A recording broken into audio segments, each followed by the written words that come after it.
నమస్తే, నేను మీ కుప్ప పద్మిని. ఇన్నాళ్ళు మీ సపోర్ట్ ని నాకు అందిస్తూ, మీ ప్రేమని నాకు అందిస్తున్న ప్రతి ఒక్కరికి కృతజ్ఞతలు. ఇప్పుడు చూడబోతున్న ఈ వీడియో కూడా ఖచ్చితంగా మీకు ఉపయోగపడుతుంది. లైక్, షేర్ అండ్ సబ్స్క్రైబ్ చేసి మీ ఇష్టాన్ని అలాగే మీ సపోర్ట్ ని నాకు అందించండి. అలాగే ఈ వీడియో పట్ల మీ అభిప్రాయాన్ని కమెంట్ సెక్షన్ లో కమెంట్ చేసి నాకు తెలియజేయండి. నమస్తే, వెల్కమ్ టు అవర్ ఛానల్. నేను కుప్ప పద్మిని. ఈ రోజు మన గెస్ట్ ఎవరు అంటే, ఆయన గురించి ఇంట్రడక్షన్ ఇవ్వాల్సిన అవసరం లేదు. ఆయన చాలా మందికి సుపరిచితులే. నేషన్ నీడ్స్ హిమ్ లాగా హైందవం నీడ్స్ హిమ్ అని అంటే పర్ఫెక్ట్ గా ఉంటుందేమో. ఆయనే కరుణాకర్ గారు. మాట్లాడదాం. కరుణాకర్ గారు నమస్తే అండి. నమస్తే అండి. ఎలా ఉన్నారు కరుణాకర్ గారు? బాగున్నాను. చాలా చాలా కృతజ్ఞతలండి మీ సమయాన్ని ఇచ్చినందుకు. సో ఒక ఫైటర్ గా ముందుకు వెళ్తూ ఉన్నారు. What is your Moto? ఎక్కడి నుంచి వస్తోంది ఇంత ధైర్యం? First question, straight question. రెండు ప్రశ్నలు అడిగారు. మోటో అండ్ ధైర్యం రెండు చెప్పండి. మోటో చెప్పండి ఫస్ట్. మోటో అంటే మనం చాలాసార్లు చెప్పేదే, కొన్ని మతాల వల్ల భారతదేశానికి ఒక పెద్ద ప్రమాదం పొంచి ఉంది అనేది మా యొక్క విశ్లేషణ కావచ్చు, ఆలోచన కావచ్చు, అభిప్రాయం కావచ్చు. ఆ మతాల బారిన పడి భారతదేశం చరిత్రలో చాలా నష్టపోయింది, భవిష్యత్తులో మళ్ళీ నష్టపోకూడదు. దానికోసం పనిచేస్తా ఉన్నాం. సో ఎప్పటి నుంచి మొదలైంది ఈ థాట్ ప్రాసెస్ మీలో? అంటే శివశక్తి ఎప్పటి నుంచి మొదలైంది అంటున్నారా? అసలు ఈ ఆలోచన మీలో ఈ ఆలోచన?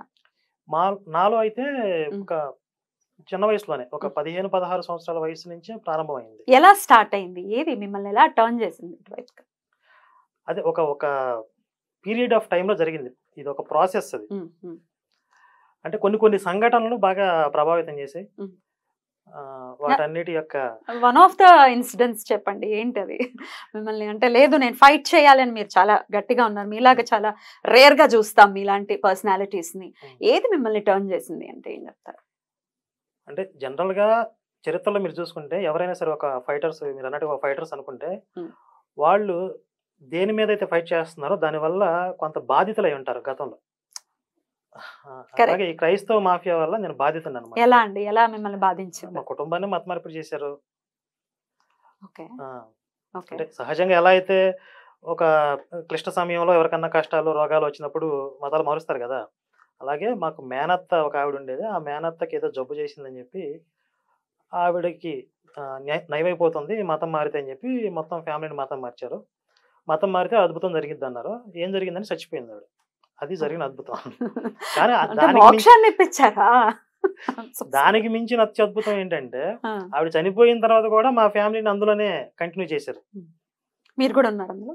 నేను పుట్టక ముందే జరిగింది. పుట్టిన తర్వాత నా పేరు కూడా చర్చిలో పెట్టారు.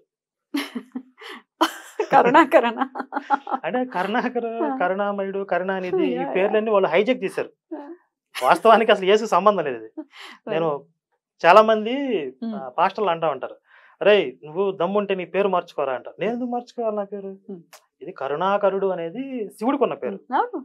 బైబిల్లో ఎక్కడైనా యేసుకి కరుణాకర్ అనే పేరు ఉంటే చూపించరా, మార్చుకుంటానని చెప్తా. ఎక్కడ ఉండదు. నేను ఎందుకు మార్చుకోవాలి? వాళ్ళు హైజెక్ చేశారు. ఇప్పుడు మన సినిమాలో మహేష్ బాబు అంటాడు కదా, నిన్ను అందరిని దత్తత తీసుకున్నాను.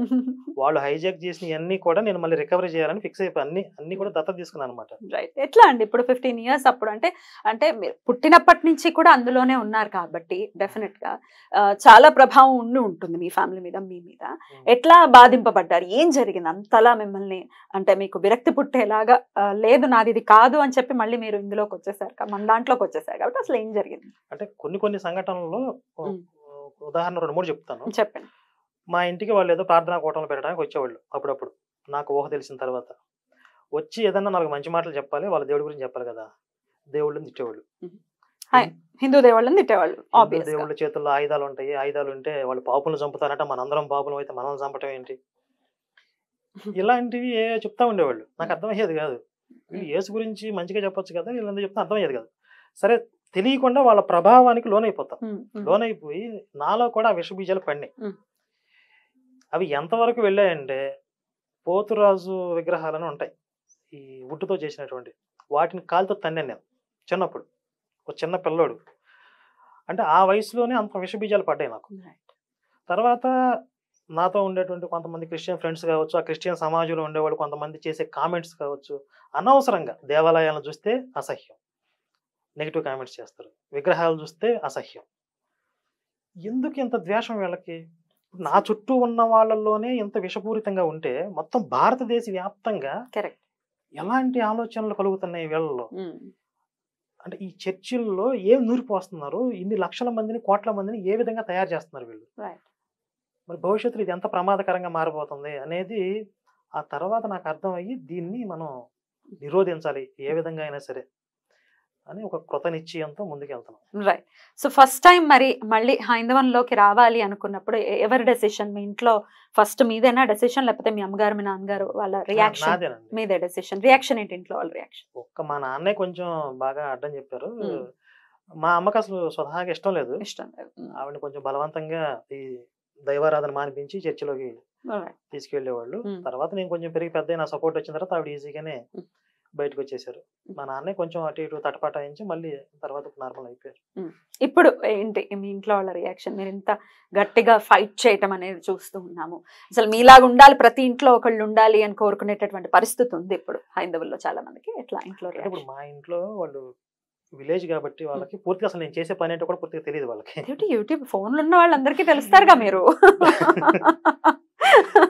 అంటే ఏదో బాగా మాట్లాడుతున్నాడు, 10 మంది మెచ్చుకుంటున్నారు, అంతవరకే తెలుసు. కంటెంట్ పూర్తిగా అర్థం కాకపోవచ్చు, ఏదో మంచి పనే చేస్తున్నాడు అని ఒక అభిప్రాయం తప్ప డీటెయిల్డ్ గా వాళ్ళకి అర్థం కాదు. కాకపోతే సహజంగా తల్లిదండ్రులకు ఉండేటటువంటి కొన్ని ఎక్స్పెక్టేషన్స్, పెళ్లి, ఉంటాయి కదా, పిల్లలు, ఇవన్నీ కాపురం, ఇవన్నీ ఉండాలి కదా అనే ఉంటాయి. అవన్నీ మనకు సెట్ కదని చెప్తాను. అక్కడ కొంచెం డిసప్పాయింట్ అవుతున్నారు. ఓకే, ఒక పర్సనల్ క్వశ్చన్, ఎంత మీ వయసు? సంబంధాలు చూస్తారా? మీరు చేసుకోనని ఓపెన్ గా చెప్తే ఇంకేం చూస్తాం. ఎంత మీ వయసు? 30+. 30+. ఎందుకు చేసుకోని అంటున్నారు పెళ్లి? What is the reason? Reason అంటే దీంట్లో దాపరకం ఏమీ లేదు. ఇప్పుడు నేను చేస్తున్న పనికి పెళ్లి చేసుకుంటే చాలా ప్రతిబంధకం అవుతుంది. ఇప్పుడు నా వ్యక్తిగతంగా అది ప్లస్సా మైనసా, మంచిదా చెడ్డదా పక్కన పెడితే చేసే పని ఆగిపోద్ది. నేను రెండింటిని హ్యాండిల్ చేయలేను. సో దృఢ నిశ్చయంతోనే ఉన్నారు డెఫినెట్ గా. దృఢ నిశ్చయంతో అని కాదు కానీ క్లారిటీతో ఉన్నా. ఆబ్వియస్ గా తెలుగులో చెప్పాను నేను అంతే. సో క్లారిటీతో ఉన్నారు. వచ్చే అమ్మాయి ఇబ్బంది పడటము, పిల్లలు ఇబ్బంది పడటం ఆల్రెడీ మీ వీడియోస్ లో నేను చూసాను. నీ పెళ్ళంతో నువ్వు ఎలా పడుకుంటావో చూస్తాను అని ఒకడెవడో మీకు ఫోన్ చేసిన, నాకు పెళ్ళి అవ్వలేదు నేను పడుకోవడం అంటారా, ప్రశాంతంగా పడుకోవడం ఏంట్రా అని మీరు అనటం, ఇవన్నీ చూసాను. భలే అసలు భలే మీ చమత్కారాలు నెక్స్ట్ లెవెల్లో ఉంటాయి. భలే సెన్స్ ఆఫ్ హ్యూమర్ సూపర్ ఉంటుంది. దాని గురించి కూడా మాట్లాడదాం. సో జస్ట్ ఇట్లా మరి మీ తల్లిదండ్రులు కూడా బాధపడుతూ ఉన్నారు, ఇప్పుడు కరెక్ట్ ఏజ్ లోనే ఉన్నారు, అయినప్పటికీ వద్దు అని డిసైడ్ అయ్యి ఉన్నారు, పెళ్లి చేసుకోరు. అయితే చేసుకోరా? నరేంద్ర మోదీ గారి లాగా అవ్వాలనుకుంటున్నాను అనమాట. బ్యూటిఫుల్. నరేంద్ర మోదీ గారు అంటే అక్కడ ప్రధానమంత్రి అవడం కాదు, దేశం కోసం అంకితం. Beautiful beautiful. ఎప్పుడైనా మరి మార్పు తీసుకొచ్చేటటువంటి పరిస్థితులు వస్తే, అలాంటి పర్సన్ ఎవరైనా వస్తే అప్పుడు ఏం చేస్తారు? అంటే దైవికంగా అలాంటి పరిస్థితి వస్తే అప్పుడు ఆలోచించవచ్చు. ఏదో మీకు బుధ మహర్దశ మొదలవుతోంది కదా, మీరు ఎక్కడ ఫాలో అవుతున్నారు? ఫాలో అవుతున్నా. మీకు ఆఫ్ ద రికార్డ్ చెప్పాను కదా మీ ఫ్యాన్ అని. నేను మీ ఫ్యాన్ ని, మిమ్మల్ని ఫాలో అవుతున్నాను. ఈ ఫేస్బుక్ లో కూడా నేను సరదాగా కొన్ని రాసుకునే ఉంటాయి, అవన్నీ తీసుకొచ్చి ఇప్పుడు అడిగారండి నాకు కొంచెం సరదాగా అడుగుతున్నాను. రైట్. అయితే ఈ మత మార్పుల గురించి మీరు అందులో నుంచి బయటకు వచ్చారు కాబట్టి, రీసెంట్ గా కూడా నాకు కొన్ని నేను జనరల్ గా మాట్లాడుతూ ఉంటాను, భక్తి ఛానల్ నేను రన్ చేస్తున్నాను కాబట్టి నాకు ఒక కాల్ వచ్చిందండి. ఒక ఆవిడ ఇక్కడ స్టేట్స్ నుంచి కాల్ చేశారనమాట. సో వాళ్ళ మదర్ రామ భక్తురాలు, ఆవిడ్ని మార్చేశారు. ఇలాగే మీలానే, మీ ఇట్లా మేనత్తలో ఎవరో రిలేటివ్సే అనమాట. కంటిన్యూస్ ఫాలోఅప్ చేస్తూ ఆవిడ బుర్ర తినేసి లిటరల్లీ ఆవిడ్ని మార్చేసి, ఇప్పుడు పిల్లలు కూడా నువ్వు చెప్పినటువంటి మాట వినట్లేదు కాబట్టి నువ్వు పిల్లలతో మాట్లాడద్దు, పిల్లలకి భర్తకి నాకు అసలు సంబంధం లేదు అన్నది నింపి, బుర్రలో నింపి, ఇప్పుడు వాళ్ళు మాట్లాడుకోకుండా ఆ బిడ్డ మిస్ అవుతోంది. నా తల్లి నాతో మాట్లాడట్లేదు, లేకపోతే ఎట్లా, మాకేంటి పరిష్కారం అని చెప్పి ఆవిడ రీసెంట్ టైమ్స్ లో నేను విన్నది. ఇట్లా చాలా మంది ఉన్నారండి, స్టక్ అయిపోయి ఉన్న వాళ్ళు, లేకపోతే ఫ్యామిలీస్ చాలా ఇబ్బందులు పడుతున్న వాళ్ళు. వాళ్ళకి ఏంటండి మార్గం ఏంటి? ఇక్కడ నేను ఒక ప్రశ్న అడుగుతాను మిమ్మల్ని. ఇప్పుడు వాళ్ళు ఎలా తల్లికి పిల్లల నుండి దూరం చేశారు కదా, దీనికి మూలం ఏంటనుకుంటున్నారు మీరు? ఏమై ఉండొచ్చు? వాళ్ళు వీక్ మెంటాలిటీ అనుకోవచ్చు. ఎవరు వీక్ మెంటాలిటీ? అంటే ఎవరైతే మారారో వాళ్ళదా? కాదు కాదు, మార్చే వాళ్ళు స్ట్రాంగ్ గా, మార్చే వాళ్ళని ప్రేరేపించేది ఏంటి? టబ్బా బైబిల్. బైబిల్. అంటే నేను ఆ విషయం డీటెయిల్ గా చెప్తే అసలు దేని మీద పని చేస్తున్నా, ఎందుకోసం పని చేస్తున్నా మీకు అర్థమైంది ఇక్కడ. యేసు గురించి మీ అభిప్రాయం ఏంటి? అంటే 2 ప్రశ్నలు నేను కూడా అడుగుతాను మిమ్మల్ని. నాకు కృష్ణుడి గురించి అడిగితే ధారాళంగా చెప్పగలను కానీ ఐ హావ్ నో ఐడియా. అందుకే మేము పని చేయాల్సిన అవసరం ఎంత ఉందన్నమాట. యేసు గురించి మీకు తెలియదు. ఇప్పుడు వాళ్ళు ప్రచారం చేసిన ఒక 4-5 వాక్యాలు ఉంటాయి. నిన్ను వలె నీ శత్రువు నీ పొరుగు వారిని ప్రేమించు, నీ శత్రువుని కూడా ప్రేమించు. గోడల మీద 4-5 వాక్యాలు రాస్తారు. కానీ ఒరిజినల్ గా బైబిల్లో ఉండే యేసు గురించి మీరు తెలుసుకుంటే షాక్ అవుతారు. యేసు ఏమంటాడంటే, నా దగ్గరకు వచ్చి నీ తల్లిదండ్రులను కనుక నువ్వు ద్వేషించకపోతే నాకు శిష్యుడు కాదు నువ్వు అంటాడు. ఇది బైబిల్లో ఉందో లేదో పాస్టర్ కదా, ఇది ఓపెన్ గా వీడియోలో వెళ్తుంది కదా, ఇది తప్పని పాస్టర్ చెప్పమనండి. ఇది ఏ ఒక్క పాస్టర్ అయినా ఏ గోడ మీద రాశాడా? నా దగ్గరికి వచ్చి నీవు నీ తల్లిదండ్రులను ద్వేషించకపోతే నాకు శిష్యుడు కాదు, ఏ పలానా మత్తయి సువార్త యేసు అని రాయాలి కదా. ఎందుకు రాయరు? కృష్ణుడివి రాముడివి లేనివి కూడా రాస్తారు కదా, క్రియేట్ చేస్తారు కదా. యేసు ఎందుకు దాచేస్తున్నారు? కృష్ణుడిని రాముడిని లేనివన్నీ తీసుకొచ్చి విమర్శించినప్పుడు యేసుని దాచిపెట్టుకుని మీకు నచ్చినవి ప్రచారం చేస్తారా? ఇప్పుడు సరే మీరు చెప్పిన పాయింట్కి వస్తాను. ఆ తల్లిని బిడ్డలకి వేరు చేశారు కదా, దానికి ఈ వాక్యం చూపిస్తారనమాట. అంటే నీ ఫ్యామిలీలో ఎవరైనా సరే, నీ రక్తం పంచుకు పుట్టిన బిడ్డలైనా, నీకు జన్మనిచ్చిన తల్లిదండ్రులైనా, మన దేవుడికి అనుకూలంగా లేకపోతే వాళ్ళని వదిలిపెట్టేయి. ఇది బైబిల్లో యేసే చెప్తున్నాడు అని చెప్పి వాక్యం తీసి చూపిస్తారు. ఇప్పుడు నాకే ఇది చెప్తే నేను ఫస్ట్ వాడి చంపబాగలకూడదా? ఫస్ట్ విషయం విన్నవాడిది తప్ప, చెప్పేవాడిది తప్ప. 2000 సంవత్సరాల నుంచి మొత్తం ప్రపంచాన్ని ఇన్ఫ్లుయెన్స్ చేస్తున్న ఒక పుస్తకంలో ఉందండి. ఇది ఒక దైవ గ్రంథంగా భావిస్తున్నటువంటి ఒక పుస్తకాన్ని పట్టుకుని ఇలాంటివి చేస్తున్నారు. కరెక్టే ఉంది, కరెక్టే. నేను అడిగేది ఏంటంటే, అది విన్నవాడిది తప్ప, చెప్పిన వాడిదే తప్ప. ఇప్పుడు నా దగ్గరికి వస్తే నేను వినను కదా, నేను ఒప్పుకోను కదా. నేను ఫస్ట్ మాతృదేవో భవ పితృదేవో భవ అని నా బ్రాటప్ లో ఉంది. అది వదిలేసి నువ్వు తల్లిదండ్రులను వదిలేయనంటే విన్న నాకు బుద్ధి ఉండాలిగా. ఇక్కడ మీరు మెంటల్లీ స్ట్రాంగ్ గా ఉన్నారు, కానీ ఇప్పుడు మీరు చెప్పిన తల్లి అంత స్ట్రాంగ్ గా ఉండకపోవచ్చు. చూపించగానే అమ్మో దేవుడు మరి ఆయన చెప్తున్నాడు, మరి వినకపోతే నరకానికి పోతానేమో భయపడిద్ది. నరకానికి పోవటం కంటే పిల్లల్ని వదిలేసుకోవటం ఈజీ కదా అనుకోవచ్చు. వీక్ మైండెడ్ చాలా ఉంటారు కదా, అందరూ మనకులాగా ఉండరుగా. ఇదేంటో ఎట్లా చెప్పేవాడు దేవుడు ఎలాగ అవుతాడు అని మనకు అనిపిస్తుంది. చాలా మందికి దేవుడు ఏదైనా చెప్తాడు అనుకునే వాళ్ళు చాలా మంది ఉన్నారు. కాబట్టి ఈ నీడ్ ఏదైతే ఉందో, అదర్ సైడ్ ఆఫ్ జీసస్ అని చెప్పి ఒక పుస్తకం రాశాను నేను. ప్రపంచానికి తెలియని యేసు. తెలియకుండా ఎందుకు మిగిలిపోయాడు బైబిల్లో? పాస్టర్లు చెప్పట్లేదు కాబట్టి ఇప్పుడు నేను చెప్తున్నా. నేనేమంటానంటే, మీరు ఒరిజినల్ బైబిల్ చెప్పి, ఒరిజినల్ యేసుని చెప్పి, నచ్చితే తీసుకోమని చెప్పాలి. ఉన్నవి దయచేసేసి లేనివి క్రియేట్ చేసి హిందుత్వం మీద ద్వేషాన్ని నూరిపోసి మతాలు మార్చి, మతం మార్చిన తర్వాత వాళ్ళకి వచ్చే బెనిఫిట్స్ మీరు మా వీడియోలు చూస్తారు కాబట్టి మీకు తెలిసే ఉంటుంది. అంతే కదా, 10% దశం భాగాలు విన్నారు కదా. మరి ఈ వీడియోలు చూడక ముందు మీకు ఆ విషయం తెలుసా? తెలియదు కదా. సాక్ష్యం చెప్పాలి. నేను ఎదుర్కొన్నానండి. ఇది అందరూ ఎదుర్కొంటారేమో. నాకు ఒక స్కిన్ డిజీజ్ తో నేను బాధపడ్డాను. సుమారుగా 10 years ఏవో బాధపడ్డాను. అప్పుడు మరి మన హైందవుల్లో మన బ్రాటప్ లో ఏముంది? ఈశ్వరుడు సర్వాంతర్యామి అని మనం భావిస్తాం. ఇందుగలడు అందులేడని సందేహం వలదు అని అన్నప్పుడు నమ్మాము. ఈశ్వరుడు ప్రతి పుట్టలోను, చెట్టులోను, అన్నిట్లోనూ ఉన్నాడని నమ్ముతాం. వరాహిదేవి మరి వరాహ రూపంలో ఉంటే దేవుడని మనం కొలుస్తాం. సో మన బ్రాటప్ లో ఉంది కాబట్టి ఈ కష్టం నుంచి ఎలా బయటపడాలి? 10 years నేను చాలా మదనపడ్డాను. ఎట్లా బయటపడాలంటే వన్ ఆఫ్ మై ఫ్రెండ్స్ తీసుకెళ్లారనమాట. చర్చికి తీసుకెళ్తే నేను సండే ఒక రోజు వెళ్ళా చర్చ్ కాదు అది, సమ్ షెడ్, అక్కడ ఇక్కడ గణపతి కాంప్లెక్స్ దగ్గర షెడ్ లో అనమాట. సో నేను ఏమిటిది సండే ఏం మాట్లాడుకుంటారు వీళ్ళని చెప్పి వెళ్ళాను. బ్యాక్ కూర్చొని వింటున్నా. వాడు ఎప్పుడైతే వేరే దేవుళ్ళు కాదు అనగానే నాకు బుర్ర తిరిగిపోయి ఇది పెద్ద దరిద్రం అన్నాడు 100% అన్నాడు. బుర్ర తిరిగిపోయి ఈ దరిద్రాలన్నీ మనకెందుకు నాయన అని చెప్పి నేను బయటకు వచ్చేసాను. బట్ తర్వాత వాళ్ళు ఏదో ఆయిల్స్ ఇవ్వటము, ఆయిల్ పెట్టుకోండి, ఇదేదో ఏమంటారు దాన్ని, ఏదో నేను ప్రేయర్ చేసిస్తున్నాను కాబట్టి తగ్గిపోతుంది, ఇట్లాంటివి ఏవో ట్రై చేశారు. తర్వాత ఒక ఆవిడ నన్ను సిస్టర్ అని పిలుస్తూ చాలా నన్ను అంటే మీకు తగ్గిపోవటం కోసం నేను మిమ్మల్ని ప్రేయర్లో పెట్టాను, మా టీం అందరూ ప్రేయర్స్ చేస్తున్నారు, మీకు ఫాలో అప్ అండి ఎంత పర్ఫెక్ట్ ఫాలో అప్ లో ఉంటారంటే 10% చాలా గట్టిగా ఉంది కాబట్టి వాళ్ళ ఫాలో అప్స్ కూడా అలాగే ఉంటాయి. కొత్తగా వచ్చిన వాళ్ళ మీద బాగా కాన్సంట్రేషన్ చేస్తారు డెఫినెట్లీ. సో నన్ను ఫాలో అప్ చేసి మేము ఇలా ప్రేయర్ చేసాం, మీకు ఇప్పుడు ఎలా ఉంది అని అంటే తగ్గింది ఎప్పుడు లేదు, నాకు ఎప్పుడు తగ్గలేదు. చెప్పేదాన్ని అలాగే, నాకేం తగ్గలేదు. తగ్గలేదండి. మీకు తగ్గిపోతుంది. నేనైతే సరే మీకు తగ్గట్లేదు అంటున్నారు కాబట్టి ఇంకొంచెం స్ట్రాంగ్గా నేను ప్రేయర్స్ చేస్తాను, మీకు తగ్గితే మీరు వచ్చి సాక్ష్యం చెప్తారా? ఏమిటి సాక్ష్యాలు చెప్పడం? నేనేమన్నా నేరం చూసానా, ఘోరం చూసానా? ఈ సాక్ష్యాలు, నాకు ఈ సాక్ష్యాలు వద్దు, మీరు తగ్గించడాలు వద్దు, మీరు నన్ను వదిలేండి అని నేను వదిలించుకుంటాను. This is what happened. So మీరు కూడా బాధితురాలే. నేను నా దరిదాపుల దాకా వాళ్ళు రాలేదు, పడలేదు. ఇట్లా జరిగింది నా లైఫ్. తప్పిన ప్రమాదం అంటారు కదా, మీరు కొంచెం మెంటల్లీ వీక్ గా ఉంటే త్రుటిలో తప్పిన ప్రమాదం. ఆ ప్రమాదం ఎలా తప్పింది అంటే నేను నా కృష్ణుడిని, నా రాముడిని నేను బలంగా నమ్ముతున్నాను.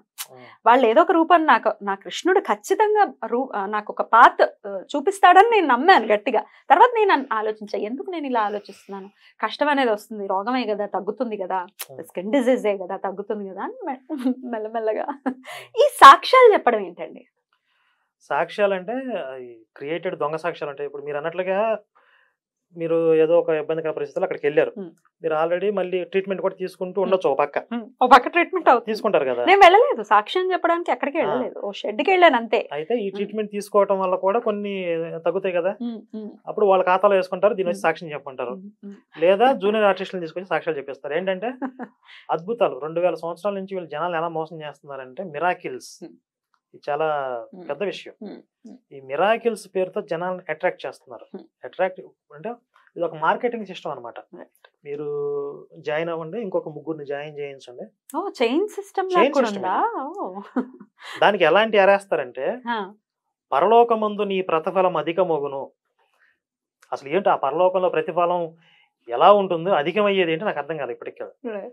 ఉండేది ఒకటే స్వర్గం అన్నట్టుగా చెప్తారు. పరలోకంలో నీ ప్రతిఫలం అధికమగును అంటే 2 వైన్ బాటిల్స్ ఎక్కువ ఇస్తాడు, నాకు అర్థం కాదు. అంటే ఇంకో నలుగురిని జాయిన్ చేపిస్తే అక్కడ నిన్ను బాగా చూసుకుంటాడు యేసు. లేదా నువ్వు దేవుడికి లెక్క చెప్పాలి, నువ్వు అక్కడికి వెళ్ళి నువ్వు ఒక్కడవే రక్షించబడితే సరిపోయిద్దా? నీ చుట్టుపక్కల వాళ్ళని లాగొద్దా? నీ ఇంటి వెనకాల లాగొద్దా? వాళ్ళందరిని వదిలేస్తావా అని చెప్పి నిన్ను అక్కడ నిలదీస్తాడు యేసు. అప్పుడు నువ్వేం సమాధానం చెప్తావు? అంటే యేసుకి అదే పనిలో ఉంటాడు, నా మతంలోకి అందరిని తీసుకురండి, నా మతంలోకి అందరిని తీసుకురండి అని చెప్పి అక్కడ కూర్చొని మొత్తుకుంటా ఉంటాడు. ఆ విధంగా ఈ చైన్ సిస్టమ్ అనేది బిల్డ్ చేస్తారు వీళ్ళు. కల్వరి సతీష్ అయితే కొన్ని వాగ్దానాలు రాపిస్తాడు అనమాట.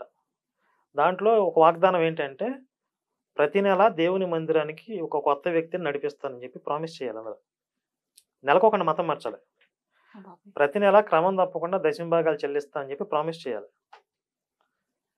ప్రతి ఆదివారం కానుకను సమర్పిస్తాను ప్రామిస్ చేయాలి. ఇట్లా కొన్ని వాగ్దానాలు రాపిస్తే సంతకాలు పెట్టిస్తారు. అలా ఉంటది. పెట్టే వాళ్ళు కూడా కొంచెం ఆలోచించుకోవాలి, అసలు మనం ఏం చేస్తున్నాం, వాట్ ఈజ్ అవర్ అంటే థాట్ ప్రాసెస్ ఎలా ఉంది మనది అనేది డెఫినెట్ గా ఆలోచించుకోవాలి. స్ట్రాంగ్. బైబిల్లో వాళ్ళని గొర్రెలు అంటారు. కొంతమంది ఐక్యూ లెవెల్స్ నిజంగా అలాగే ఉంటాయి. ఇందులో తప్పే ఉంది అనే విధంగా అసలు మనం ఫైట్ చేసేది, ఎంత మొత్తుకునేది వాళ్ళ కోసమే. మాకేంటి, మేము ఇష్టపూర్వకంగానే దోపిడీకి గురవుతున్నాం, నీకేంటి బాధ అన్నట్టుగా మాట్లాడతారు. మనకి ఏం చేయాలో అర్థం కదా. ఎగ్జాక్ట్లీ. అయితే ఇందాక నేను అడిగినటువంటి ప్రశ్న, ఇప్పుడు ఆల్రెడీ అలా స్ట్రక్ అయి ఉన్నారు. కొన్ని కాల్స్ కూడా నేను విన్నానండి. అంటే ఆల్రెడీ బాప్టిజం తీసేసుకుని మళ్ళీ అక్కడ ఏదో మరి కష్టాలన్నీ తీరిపోతాయన్న ప్రామిస్ లో ఇంకోటో ఏదో చేస్తే వెళ్ళిపోతారు. బట్ మాకు ఇక్కడ మేము ఇమ్మలేకపోతున్నాం, మేము మళ్ళీ వెనక్కి రావాలనుకుంటున్నాం, కానీ వెనక్కి రావడానికి మళ్ళీ వీళ్ళు భయపడుతున్నారు. ఆబ్వియస్ గా భయపడతారు. రావడానికి భయపడిన వాళ్ళు వెళ్తే ఊరుకోరు కదా. మరి వెనక్కి స్టక్ అయి ఉన్న వాళ్ళు ఎలా వెనక్కి రావాలి? మీరు ఘర్వాపసి చాలా అద్భుతంగా చేస్తూనే ఉన్నారు, బట్ అలా మెంటల్లీ ఎలా వాళ్ళు స్ట్రాంగ్ అవ్వాలి, ఎలా బయటకు రావాలి? అంటే వాళ్ళకి ఏదైనా భయాలు ఉన్నాయి మాకు వెనక రావడానికి అని చెప్పి మనల్ని కాంటాక్ట్ అయితే వాళ్ళ భయాలని మేము పోగొడతాం. అంటే ఏవైతే ఉన్నాయో సందేహాలు మనం క్లారిటీ ఇస్తాం. కానీ మాతో మాట్లాడడానికి కూడా భయపడితే మనం ఏం చేయలేం, అసలు మన దాకా రావాలి కదా. సో మీరైతే ఇప్పుడు మీ ఛానల్లో కనిపిస్తున్నటువంటి నంబర్స్ కి కాల్ చేస్తే మీరు హెల్ప్ చేస్తారా? ఖచ్చితంగా. గర్వాపసికి హెల్ప్. ఇప్పుడు మనం గర్వాపసి అని చెప్పి వీడియోలు చేస్తున్నాం, చాలా కొద్ది మంది మాత్రం బయటకు వచ్చి మాట్లాడుతున్నారు, చాలా మంది ఇంటర్నల్ గా చేంజ్ అవుతున్నారు. అంటే వాళ్ళు ఎందుకని మరి ఓపెన్ గా చెప్పలేకపోతున్నారు? అంటే అప్పటిదాకా వాళ్ళ చుట్టుపక్కల ఈ ఫ్రెండ్ సర్కిల్లో, రిలేటివ్స్ లో చాలా గొప్పగా చెప్పుకొని చాలా కొన్ని కామెంట్స్ చేసి ఉంటారు, మేము నమ్మిందే సత్యము, మీరు అంతా ఫేక్ అని చెప్పి. ఇప్పుడు అదంతా ఒట్టిదే బోటకు అని చెప్పి తేలిన తర్వాత కాస్త ఇబ్బంది పడతారు.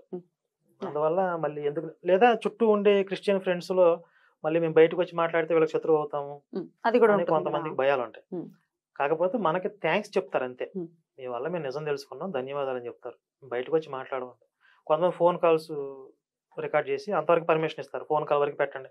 ఇప్పుడు మన అవన్నీ ఎందుకు రికార్డ్ చేసి పెడుతున్నాం, ఫోన్ కాల్స్ అయినా వీడియోస్ అయినా అంటే, ఇప్పుడు వాళ్ళు ఏవైతే దొంగ సాక్ష్యాలు ఇప్పుడు నేను యేసు మతంలోకి వచ్చా నాకు అవి జరిగిపోయింది ఇవి జరిగిపోయింది అని చెప్తున్నారో, మొత్తం డంప్ యార్డ్ లాగా యూట్యూబ్ ఓపెన్ చేస్తే కుప్పలుగా ఉంటాయి ఇవన్నీ. వాటి వల్ల చాలా మంది ఇన్ఫ్లుయెన్స్ అయ్యే అవకాశం ఉంది. కాబట్టి అసలు ట్రూత్ వాస్తవాలు ఏంటి, అందులోకి వెళ్ళిన తర్వాత వీళ్ళు ఎలాంటి బాధలు పడ్డారు, ధైర్యంగా మళ్ళీ వాటన్నిటిని ఆ బంధనాలన్నింటినీ తెంచుకుని బయటికి ఎలా రాగలిగారు, ఇవి వాళ్ళ అనుభవాలు చెప్తే, ఈ సాక్ష్యాలు కాదు వాళ్ళ అనుభవాలు చెప్తే దానివల్ల ఇంకొంతమంది ఇన్స్పైర్ అవుతారు. డెఫినెట్లీ ఎంతో కొంత ధైర్యం అయితే ఖచ్చితంగా నింపుతుంది. ఏంటి ప్రొసీజర్ ఏముంటుందండి గర్భాపసికి? మా దగ్గర ప్రొసీజర్ అంటూ ఏం లేదు. అంటే మీరు అనేది వైదికంగానా? వైదికంగా ఏమైనా ఉంటుంది? అదే అలా ఏం లేదండి. నేనేం చెప్తానంటే, మీ దగ్గరలో ఉన్న దేవాలయానికి వెళ్ళి నమస్కారం చేసుకోండి. క్షమార్పణ ఎలా చెప్పాలి? మరి క్షమాపణ చెప్పాలి కదా. తప్పు క్షమాపణ అంటే కొంతమంది మతం మత్తులో ఉన్నప్పుడు దైవదోషం చేస్తారు, దానికే క్షమార్పణ. మన కృష్ణుడు మనకి స్వాతంత్రాన్ని ఇచ్చాడు, ఇది చెయ్యి ఇలా చెయ్యి అని భగవద్గీతలో చెప్పాడు, నువ్వు ఏదైనా చెయ్యి కానీ ఇది మాత్రమే చెయ్యి అని చెప్పి ఉన్నాడు, దిశానిర్దేశం చేశాడు. కానీ ఇలా మీరు అన్నట్టుగా దైవదూషణ చేసినప్పుడు మన మనసు చెప్తూ ఉంటుంది, ఆనాడు ఇలా తిట్టావు, మళ్ళీ వచ్చి మరి స్వామిని మొక్కటం అంటే అదేం ఆషామాషి విషయం కాదు కదా. ఎలా క్షమాపణ చెప్పాలి స్వామికి? అంటే ఏ స్వామిని తిట్టారో ఆ దేవాలయానికి వెళ్ళి మనస్ఫూర్తిగా క్షమాపణ చెప్పమని చెప్తాను, అంతకు మించి మనం చేసేది ఏం లేదు. ఇప్పుడు మన దైవం మన దేవుడు అంత కఠినంగా ఉండడు కదా, తండ్రి కదా, క్షమిస్తాడా? అంతే ఖచ్చితంగా. అంటే ఆయన స్థాయిలో మనం ఏంటంటే తెలియక తప్పు చేసిన బిడ్డలు లాంటి వాళ్ళం కాబట్టి మన మీద ఆయన పగ తీర్చుకోవటం ఉండదు కదా. ఎగ్జాక్ట్లీ. పగ నీ పిల్లల మాంసాన్ని నీ చేతే తినిపించేది అలాంటివి ఏమి ఉండవుగా. అసలు మీకు భయం అది ఈ మధ్య తెలిసిందండి, మీలాంటి వాళ్ళని ఇంటర్వ్యూ చేస్తుంటా. అంటే డైలాగ్ చెప్పారు ఏదో ఈ వాక్యం ఏదో ఉంటుందంట, అసలు నేను అవాక్ అయిపోయా, ఏమిటి ఇలా ఉంటుందా, ఇవి చదువుకుంటారా వాళ్ళు పిల్లలు? అసలు చచ్చి బ్రతుకుతుంది తల్లి బిడ్డని కనడానికి, కనిన తర్వాత ఆ బిడ్డ మాంసాన్ని తినిపిస్తావా? ఇది ఏంటి అసలు, ఏంటిది, ఏమిటి రొచ్చు అనిపించిందండి. దీని గురించి చెప్పండి. ఇది బ్లాక్ మెయిలింగ్. అంటే నేను ఒక విషయం చెప్తాను ఇక్కడ, మనకి దైవం ఉనికి ఆనవాళ్ళు అనేవి కలియుగంలో ప్రత్యక్షంగా లేవు. అంటే మానవాతీత శక్తులు ఉన్నాయా లేవా అనే విషయం మీద ఇప్పటికీ చాలా పరిశోధనలు జరుగుతున్నాయి, సైంటిఫిక్ గా రుజువులు లేవు అంటారు. కానీ దైవం మానవాతీత శక్తులు ఉన్నాయి అని చెప్పడానికి ఒక రుజువు ఏంటంటే ఈ కలియుగంలో కనపడేటువంటి పాషాణ మతాలు. ఎలాగనంటే ఈ పాషాణ మతాలు కలియుగంలో పుడతాయని చెప్పి ఈ పుట్టక ముందే పూర్వమే భాగవతంలో చెప్పారుగా. అంటే వాళ్ళు ఏదైతే కొన్ని లక్షణాలు చెప్పారో, మానవుల ఆయు ప్రమాణాలు తగ్గుతాయి, వాళ్ళ మేధో సామర్థ్యం తగ్గుతుంది, చిన్న చిన్న ప్రలోభాలకు లోనవుతారు, ధర్మం గాడి తప్పుతుంది, అధర్మానికి ఎక్కువ ఆకర్షితులు అవుతారు. ఈ లక్షణాలన్నీ అందులో ఉన్నాయిగా. మీరు ఆ బైబిల్ దేవుడి లక్షణాలు అవన్నీ చూస్తే కలిపురుషుల లక్షణాలు సమానంగా ఉంటాయి. అంటే మనుషుల్లో ఉండేటటువంటి ఆశా భయాలని ఆసరాగా చేసుకుని కొన్ని మత సిద్ధాంతాలు రాశారు. మన దేవుడిని నమ్ముకుంటే మీకు అనంతకాలం పాటు అనంతమైన మేలు చేస్తాడు, తరతరాలకి నేను ఆశీర్వదిస్తాడు, ఈయనకి విధేయుడై ఉండాలి, ఇంక ఈయన తప్ప వేరే దేవుని మొక్కకూడదు. ఇక ఇక్కడ ధర్మం అధర్మం ఉండదు. ఇక నువ్వు ధార్మికంగా జీవించాలి, కొన్ని విలువలతో జీవించాలి, నీ చుట్టూ ఉన్న సమాజంలో నువ్వు ఎలా బ్రతకాలి, ఇవి ఉండవు. నువ్వు ఈ దేవుడిని మొక్కాలి, ఇంకొక దేవతల వైపు నువ్వు తిరగకూడదు. ఇంకా మొత్తం బైబిల్ ప్రస్తావన అంతా ఇదే మొత్తం ఇదే ఉంటుంది. మీరు ఏ పేజీ తీయండి, మీరు బైబిల్లో పుల్లబెట్టి ఒక పేజీ తీయండి, అందులో నిన్ను చంపుతాను అరుకుతాను లేకపోతే ఓల్డ్ టెస్టిమెంట్ లో. అంటే న్యూ టెస్టిమెంట్ లో కూడా చాలా వరకు ఉంటాయి. ఎందుకు ఇన్ని సంస్కరణలు చేస్తున్నారు? ఇవన్నీ దాచిపెట్టడానికేనా? ఎవరు ఇప్పుడు బైబిల్లో బోల్డ్ అన్ని సంస్కరణలు, ఇప్పుడు ఒక రకరకాల పుస్తకాల్లోనే రకరకాల మార్పులు వస్తున్నాయి కదా, ఒక గ్రంథంలోనే ఎందువలన ఇన్ని మార్పులు వస్తున్నాయి బైబిల్ కి సంబంధించి? అంటే రకరకాల వెర్షన్స్ ఉన్నాయి. అదే ఇన్ని వర్షన్స్ ఉండడం ఏంటి అసలు? ఇవన్నీ డెనామినేషన్స్ అన్నమాట. ఒక డెనామినేషన్ లో కొన్ని బుక్స్ ఉంటాయి. డినామినేషన్ అయిపోతుందా కొన్నాళ్ళ తర్వాత? 30,000 డెనామినేషన్స్ ఉన్నాయి ప్రపంచవ్యాప్తంగా క్రైస్తవంలో. కానీ ఒక డెనామినేషన్ వాళ్ళ ప్రకారం ఏంటంటే మిగిలిన వాళ్ళందరూ నరకానికి పోతారు క్రైస్తవంలోనే. వాళ్ళు క్రైస్తవులు అయినప్పటికీ ఈ డెనామినేషన్ లో ఉన్న వాళ్ళు మాత్రమే స్వర్గానికి వెళ్తారు, మిగిలిన వాళ్ళందరూ నరకానికి పోతారు. అంటే అంత ఐక్యూ లెవెల్స్ తక్కువగా ఉంటాయి వాళ్ళకి, ఎంతసేపు కూడా దీని చుట్టూ తిరుగుతూ ఉంటుంది. ఇప్పుడు బైబిల్ అంటే ఒక పుస్తకం కాదు, అది కొన్ని పుస్తకాల సముదాయం, కలెక్షన్ ఆఫ్ బుక్స్ అంటారు.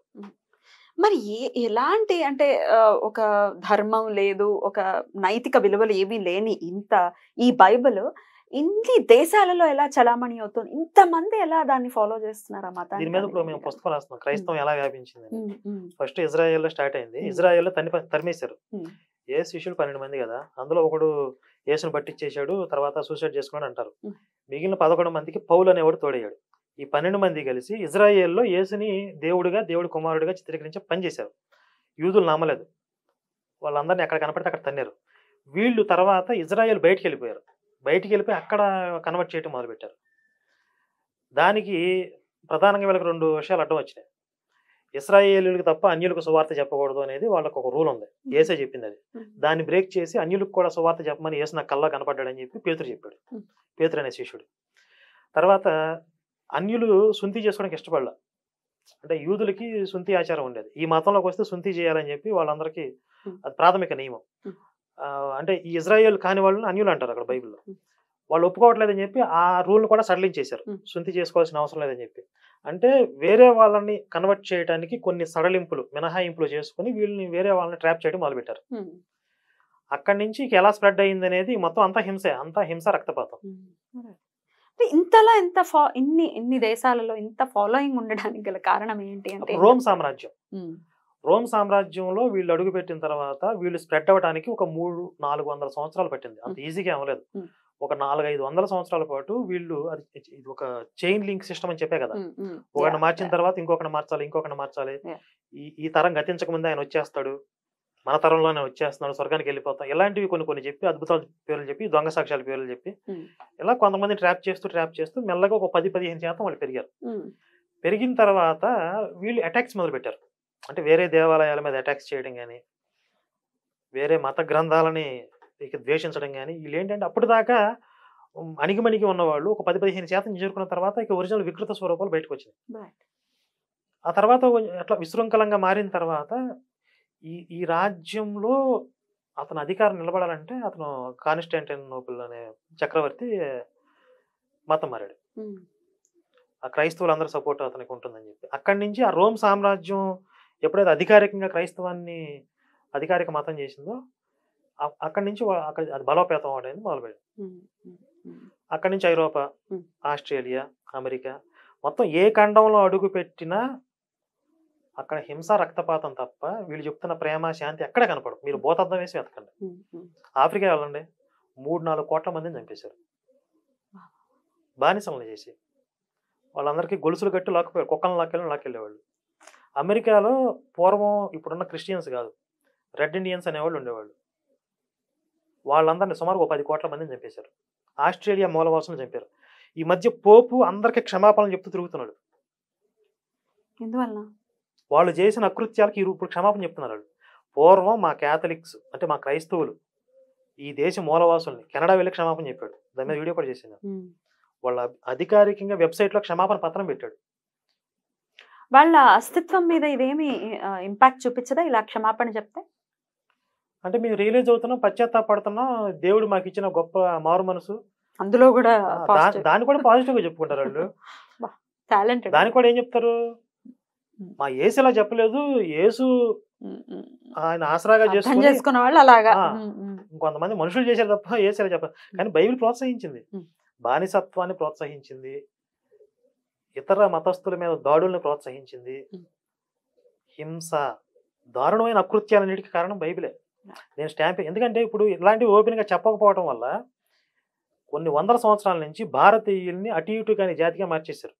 అన్ని మతాలు సమానం అనే పేరుతో, అన్ని దేవుళ్ళు మంచి చెప్తారనే పేరుతో, సినిమాల్లో కొంచెం మెసేజ్ ఉన్నప్పుడు క్లైమాక్స్ లో హీరో డైలాగులు చెప్తాడు, మనిషిని చంపమని ఏ మతం చెప్పదు అంటాడు.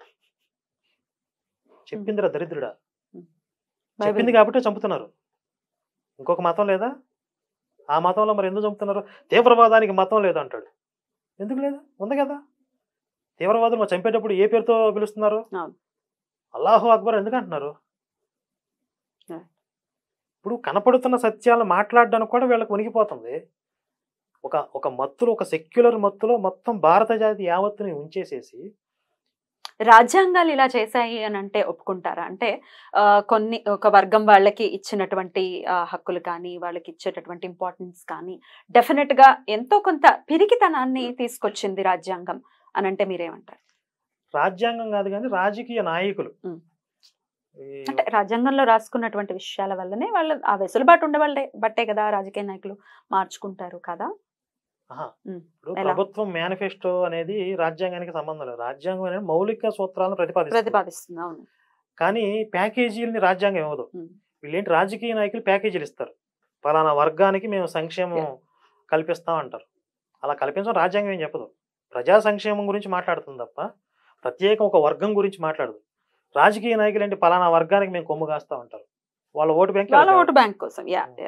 ఇక్కడ మెయిన్ ప్రాబ్లం ఏమవుతుంది, హిందువులందరూ ఒక వర్గంగా లేరు కాబట్టి హిందువుల గురించి, హిందూ ఓటు బ్యాంక్ గురించి ఎవరు మాట్లాడరు.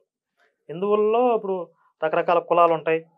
కులాల వారీగా ఓటేస్తారు, ప్రాంతాల వారీగా ఓటేస్తారు. వాళ్ళందరూ గంపు కొత్తగా ఒక మతం ప్రాతిపదిక మీద ఓటేస్తారు కాబట్టి పలానా ముస్లిమ్స్కి మేము ఇది చేస్తాం, పలానా క్రైస్తవులకి ఇది చేస్తాం అంటారు. రాజకీయ నాయకుల్లో ఉండే దౌర్భాగ్యం ఇది. కాకపోతే ఇప్పుడు పరిస్థితులు మారుతున్నాయి. హిందూ ఓటు బ్యాంక్ కూడా తయారవుతుంది. దాన్ని తయారు చేయాలి అనేది మా లక్ష్యం. కరెక్ట్. అయితే ఈ కేసెస్ గురించి నేను మాట్లాడితే కనుక అట్రాసిటీ కేసెస్ డెఫినెట్ గా ఒక రోల్ ని ప్లే చేస్తున్నాయి. ఒకవేళ వాళ్ళ మనోభావాలు దెబ్బతింటే పర్యవసానాలు చాలా గట్టిగా ఉండేటటువంటి పరిస్థితులు ఉంటాయి కదా. దాని రీత్యా కూడా మనం నోరు విప్పకుండా ఎవడి పాపాన వాడైపోతాడు అనేది కూడా ఒకటి ఉంది. దాని తర్వాత ఎందుకు వచ్చిన పెంట మీద రాయేయటం అనే థాట్ ప్రాసెస్ లో ఇట్లా రకరకాలు దాన్ని పిరికితనంగా కూడా కొన్ని వర్గాల వాళ్ళు అభివర్ణిస్తూ ఉంటారు. దీన్ని ఎలా చూస్తారు మీరు? అంటే వాళ్ళు కేసులు పెడుతున్నారు వాళ్ళ మీద. అంటే మరి గట్టి గట్టి కేసులు పెట్టటాలు మీ మీద ఉన్నాయి కేసులు? నా మీద పెట్టారు. కాకపోతే చట్టాలు పూర్తిగా వాళ్ళకే అనుకూలంగా లేవు. ఇప్పుడు మతం మారిన వాడికి ఎస్సీ హోదా ఉండదు, అందుకని వాడు అది మార్చుకోరు. వాళ్ళు హిందూ అని చెప్తారు. కానీ వాళ్ళు ఏం చేస్తారు, మతం మారి కూడా ఎస్సీ అట్రాసిటీ కేసు పెడతారు హిందువుల మీద. ఎలా వస్తుంది? క్యాస్ట్ సర్టిఫికెట్ లో అది మారలేదు కదా. బీసీసీ అవ్వాలి కానీ క్యాస్ట్ సర్టిఫికెట్ లో ఎస్సీ అని పెట్టుకుంటారు. చాలా చోట్ల జరిగేది ఇది. అతను క్రిస్టియన్ అని చెప్పి మనం సాక్ష్యాలు తీసుకెళ్లి ఒక ఎంఆర్ఓ ఆఫీస్ లో దాని మీద ఫైట్ చేస్తే ఖచ్చితంగా పోద్ది. కానీ అసలు ఈ విషయం చాలా మందికి తెలియక ఇప్పుడు మొన్న జాన్వాడ ఇక్కడ రంగారెడ్డి జిల్లాలో ఒక సంఘటన జరిగింది. ఒక చర్చి మీద దాడి జరిగిందని చెప్పి గోలగోల చేశారు. అసలు విషయం ఏంటంటే అక్కడ రోడ్డుని ఎక్స్పాండ్ చేస్తున్నారు.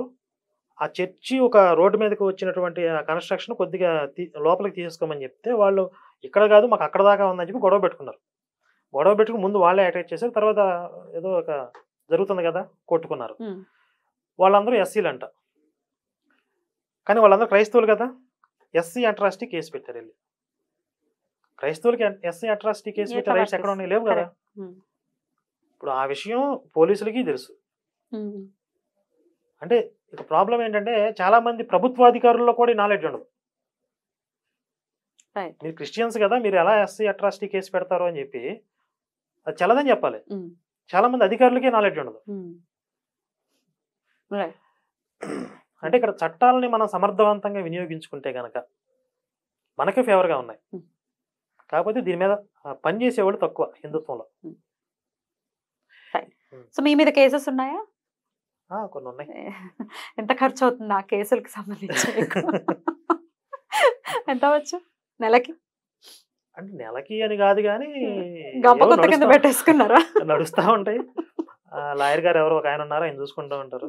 ఆయన ఎప్పుడన్నా అటెండ్ అవ్వాలి అంటే ఇప్పుడు వెళ్ళి కనపడి వస్తూ ఉంటాను అంతే. కానీ ఎప్పుడు అనిపించదండి ఏంటి నేను ఇంత ఫైట్ చేస్తున్నాను, ఈ ఇబ్బందులు ఏంటి, ఈ కేసులు ఏంటి?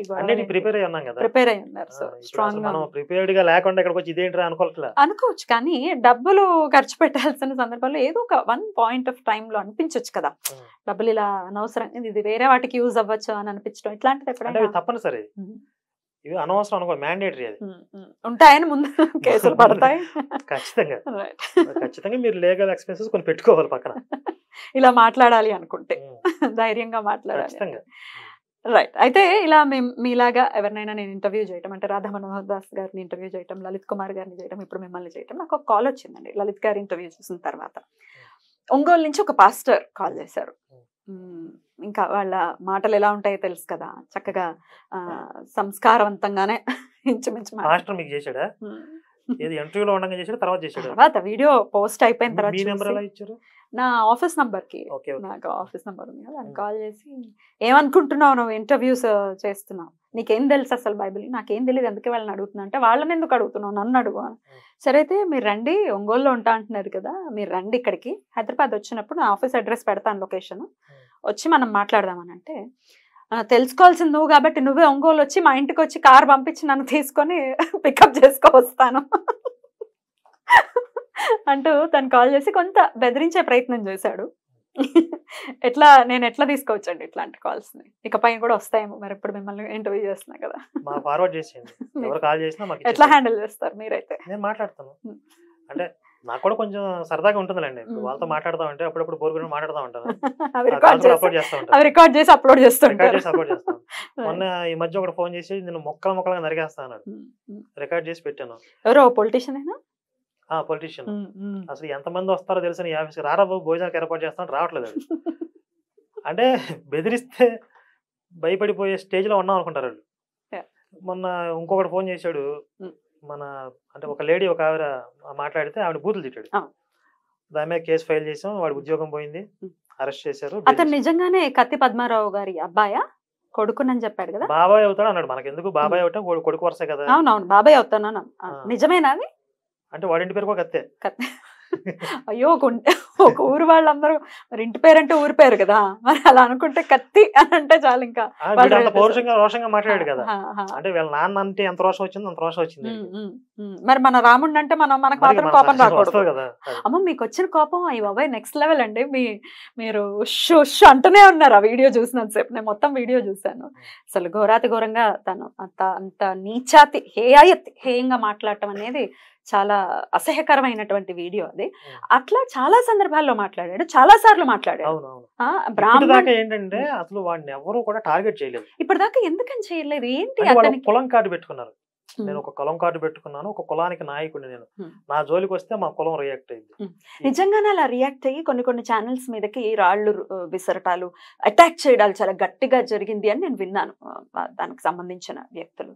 మరి ఎట్లా అండి, ఎట్లా హ్యాండిల్ చేయాలి ఇట్లాంటి వల్ల? అసలు తన గురించి అంత పెరిగి వాళ్ళం ఉన్నామా మనము అని అనిపిస్తూ ఉంటుంది నాకు. క్షాత్రం చచ్చిపోయింది అదే నాకు అర్థం కాదు. ఇప్పుడు వాళ్ళంత దారుణంగా వాడు రాముడిని మాట్లాడిన తర్వాత, ఇప్పుడు మన వాళ్ళు నేను వాడి మీద వీడియో చేయబోతున్నాను అన్న తర్వాత కొంచెం పద్ధతిగా మాట్లాడాలి. వాడు కులం కార్డు పెట్టుకుంటాడు, రకరకాలుగా టార్గెట్ చేస్తాడంటే, ఇప్పుడు రాముడిని అన్ని మాటలు అన్న తర్వాత మనం విని బ్రతికుండి ఏం సాధించాలి? అసలు ఈ స్థాయిలో మనకు సమాధానం చెప్పలేకపోతే ఏంటి ఇప్పుడు ఈ బతికి మనం ఏం సాధించాలి, ఏదైతే తేల్చుకుందాం అని చెప్పి నేను ఇంకా ఘాటుగా మాట్లాడటం మొదలుపెట్టాను. చాలా చాలా రియాక్ట్ అంత రోషం ఆ క్షాత్రం ఈ జాతిలో చచ్చిపోయిందా ఏంటి అనేది నాకు అర్థం కావట్లేదు.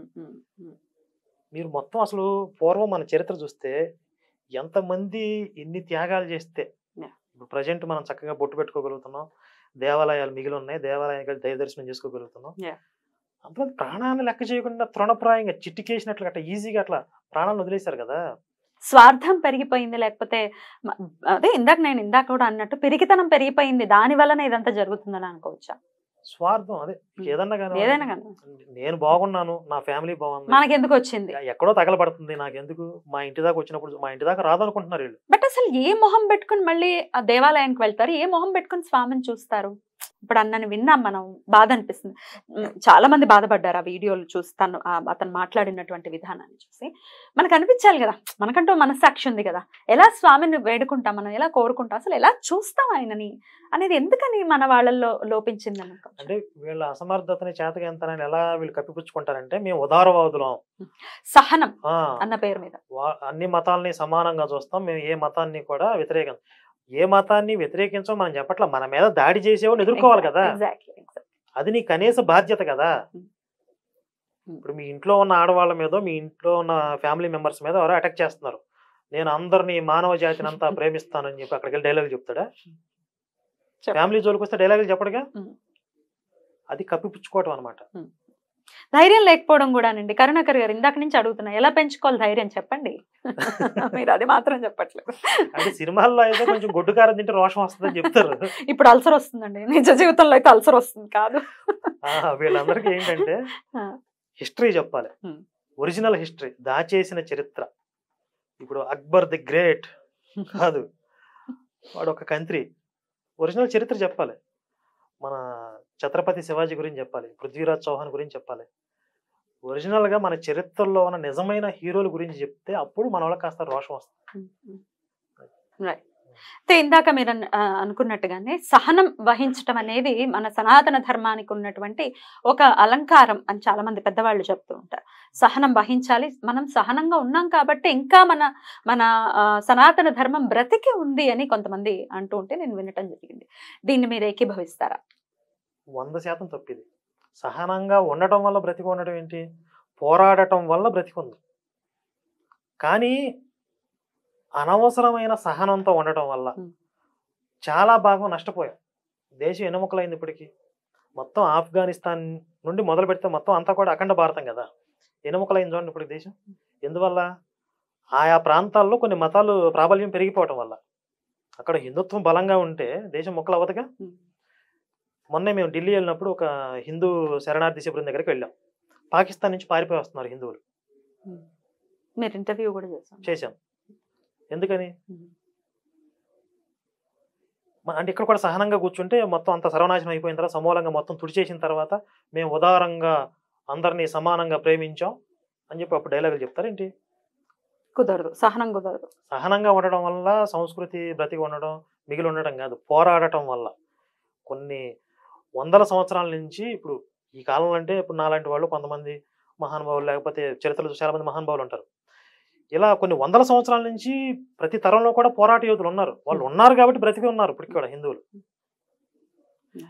మన వాళ్ళు పెద్దవాళ్ళు చెప్తారు, శివాజీ గనక లేకపోతే, ఛత్రపతి శివాజీ గనక లేకపోతే దక్షిణ భారతదేశంలో ప్రతి ఒక్కరికి కూడా సుంతి జరిగి ఉండేది.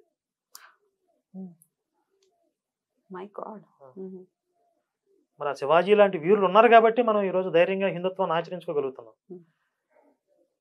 అంటే ఇప్పుడు ఆ పోరాటం అక్కడతో ఆగిపోయిందని కాదు, ఇంకొక రూపంలోకి మారి ఉండొచ్చు, ఇంకొక రూపంలో మన మీద అటాక్స్ జరుగుతున్నాయి.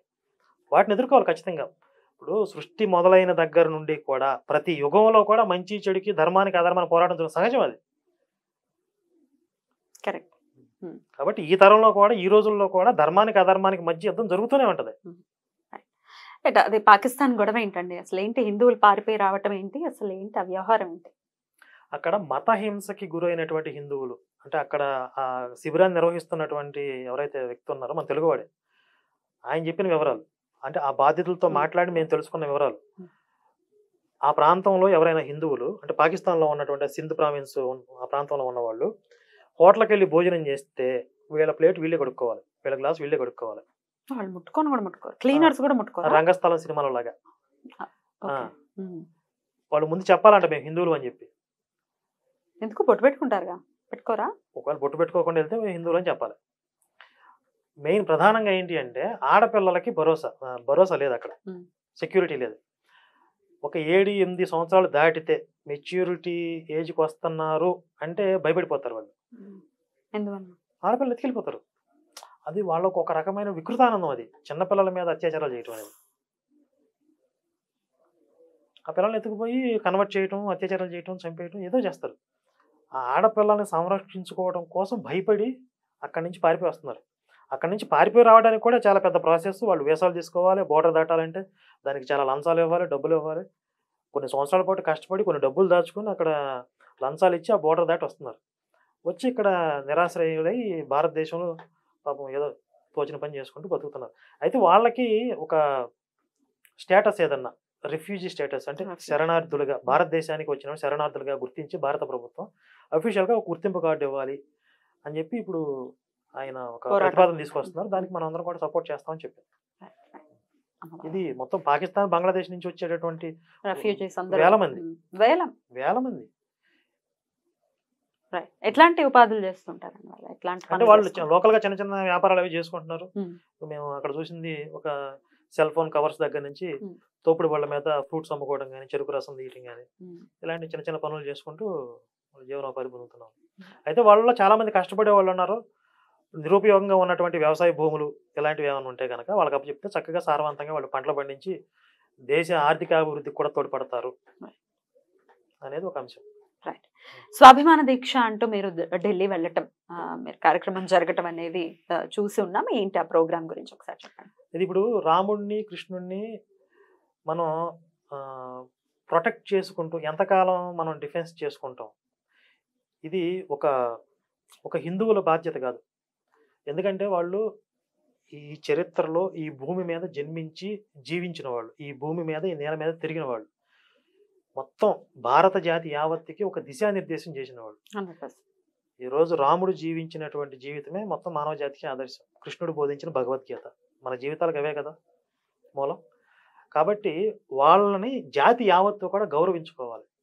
ప్రతి అడ్డమైన వాడు నోటికి వచ్చిందల్లా రాముడి మీద కృష్ణుడి మీద కూయటం, ఈ స్వేచ్ఛ అనటం, బరితెగింపు, వీటన్నిటికీ ఒక అడ్డుకట్ట వేయాలి అంటే ఒక జాతీయ పతాకాన్ని, జాతీయ గీతాన్ని ఎలా అయితే మతాలకు అతీతంగా ఒక భారత జాతి యావత్తు గౌరవిస్తుందో, రాముడిని కృష్ణుడిని కూడా భారత జాతి యావత్తు, వీళ్ళు మా ఐకాన్స్, భారత జాతికి ఐకాన్స్ ఎవరంటే రాముడు కృష్ణుడు.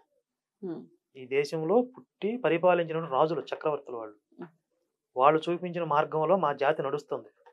కాబట్టి మా జాతికి మూల పురుషులుగా, మా సంస్కృతికి మూల పురుషులుగా వాళ్ళని మా మొత్తం దేశం అంతా కూడా మేము గౌరవించుకుంటున్నాం. అధికారికంగా ప్రభుత్వం ఆ గుర్తింపు ఇవ్వాలి అనేది ఈ పోరాటం. ఢిల్లీ వెళ్ళి ఎవరిని కలిసారు, ఏం జరిగింది మరి ఆ ఇప్పుడు కార్యక్రమం? రైతులు, పంజాబ్ రైతులు చలో ఢిల్లీ ప్రోగ్రామ్ పెట్టడం వల్ల మొత్తం డిస్టర్బ్ అయింది. అక్కడ అన్ని పర్మిషన్స్ క్యాన్సిల్ చేశారు.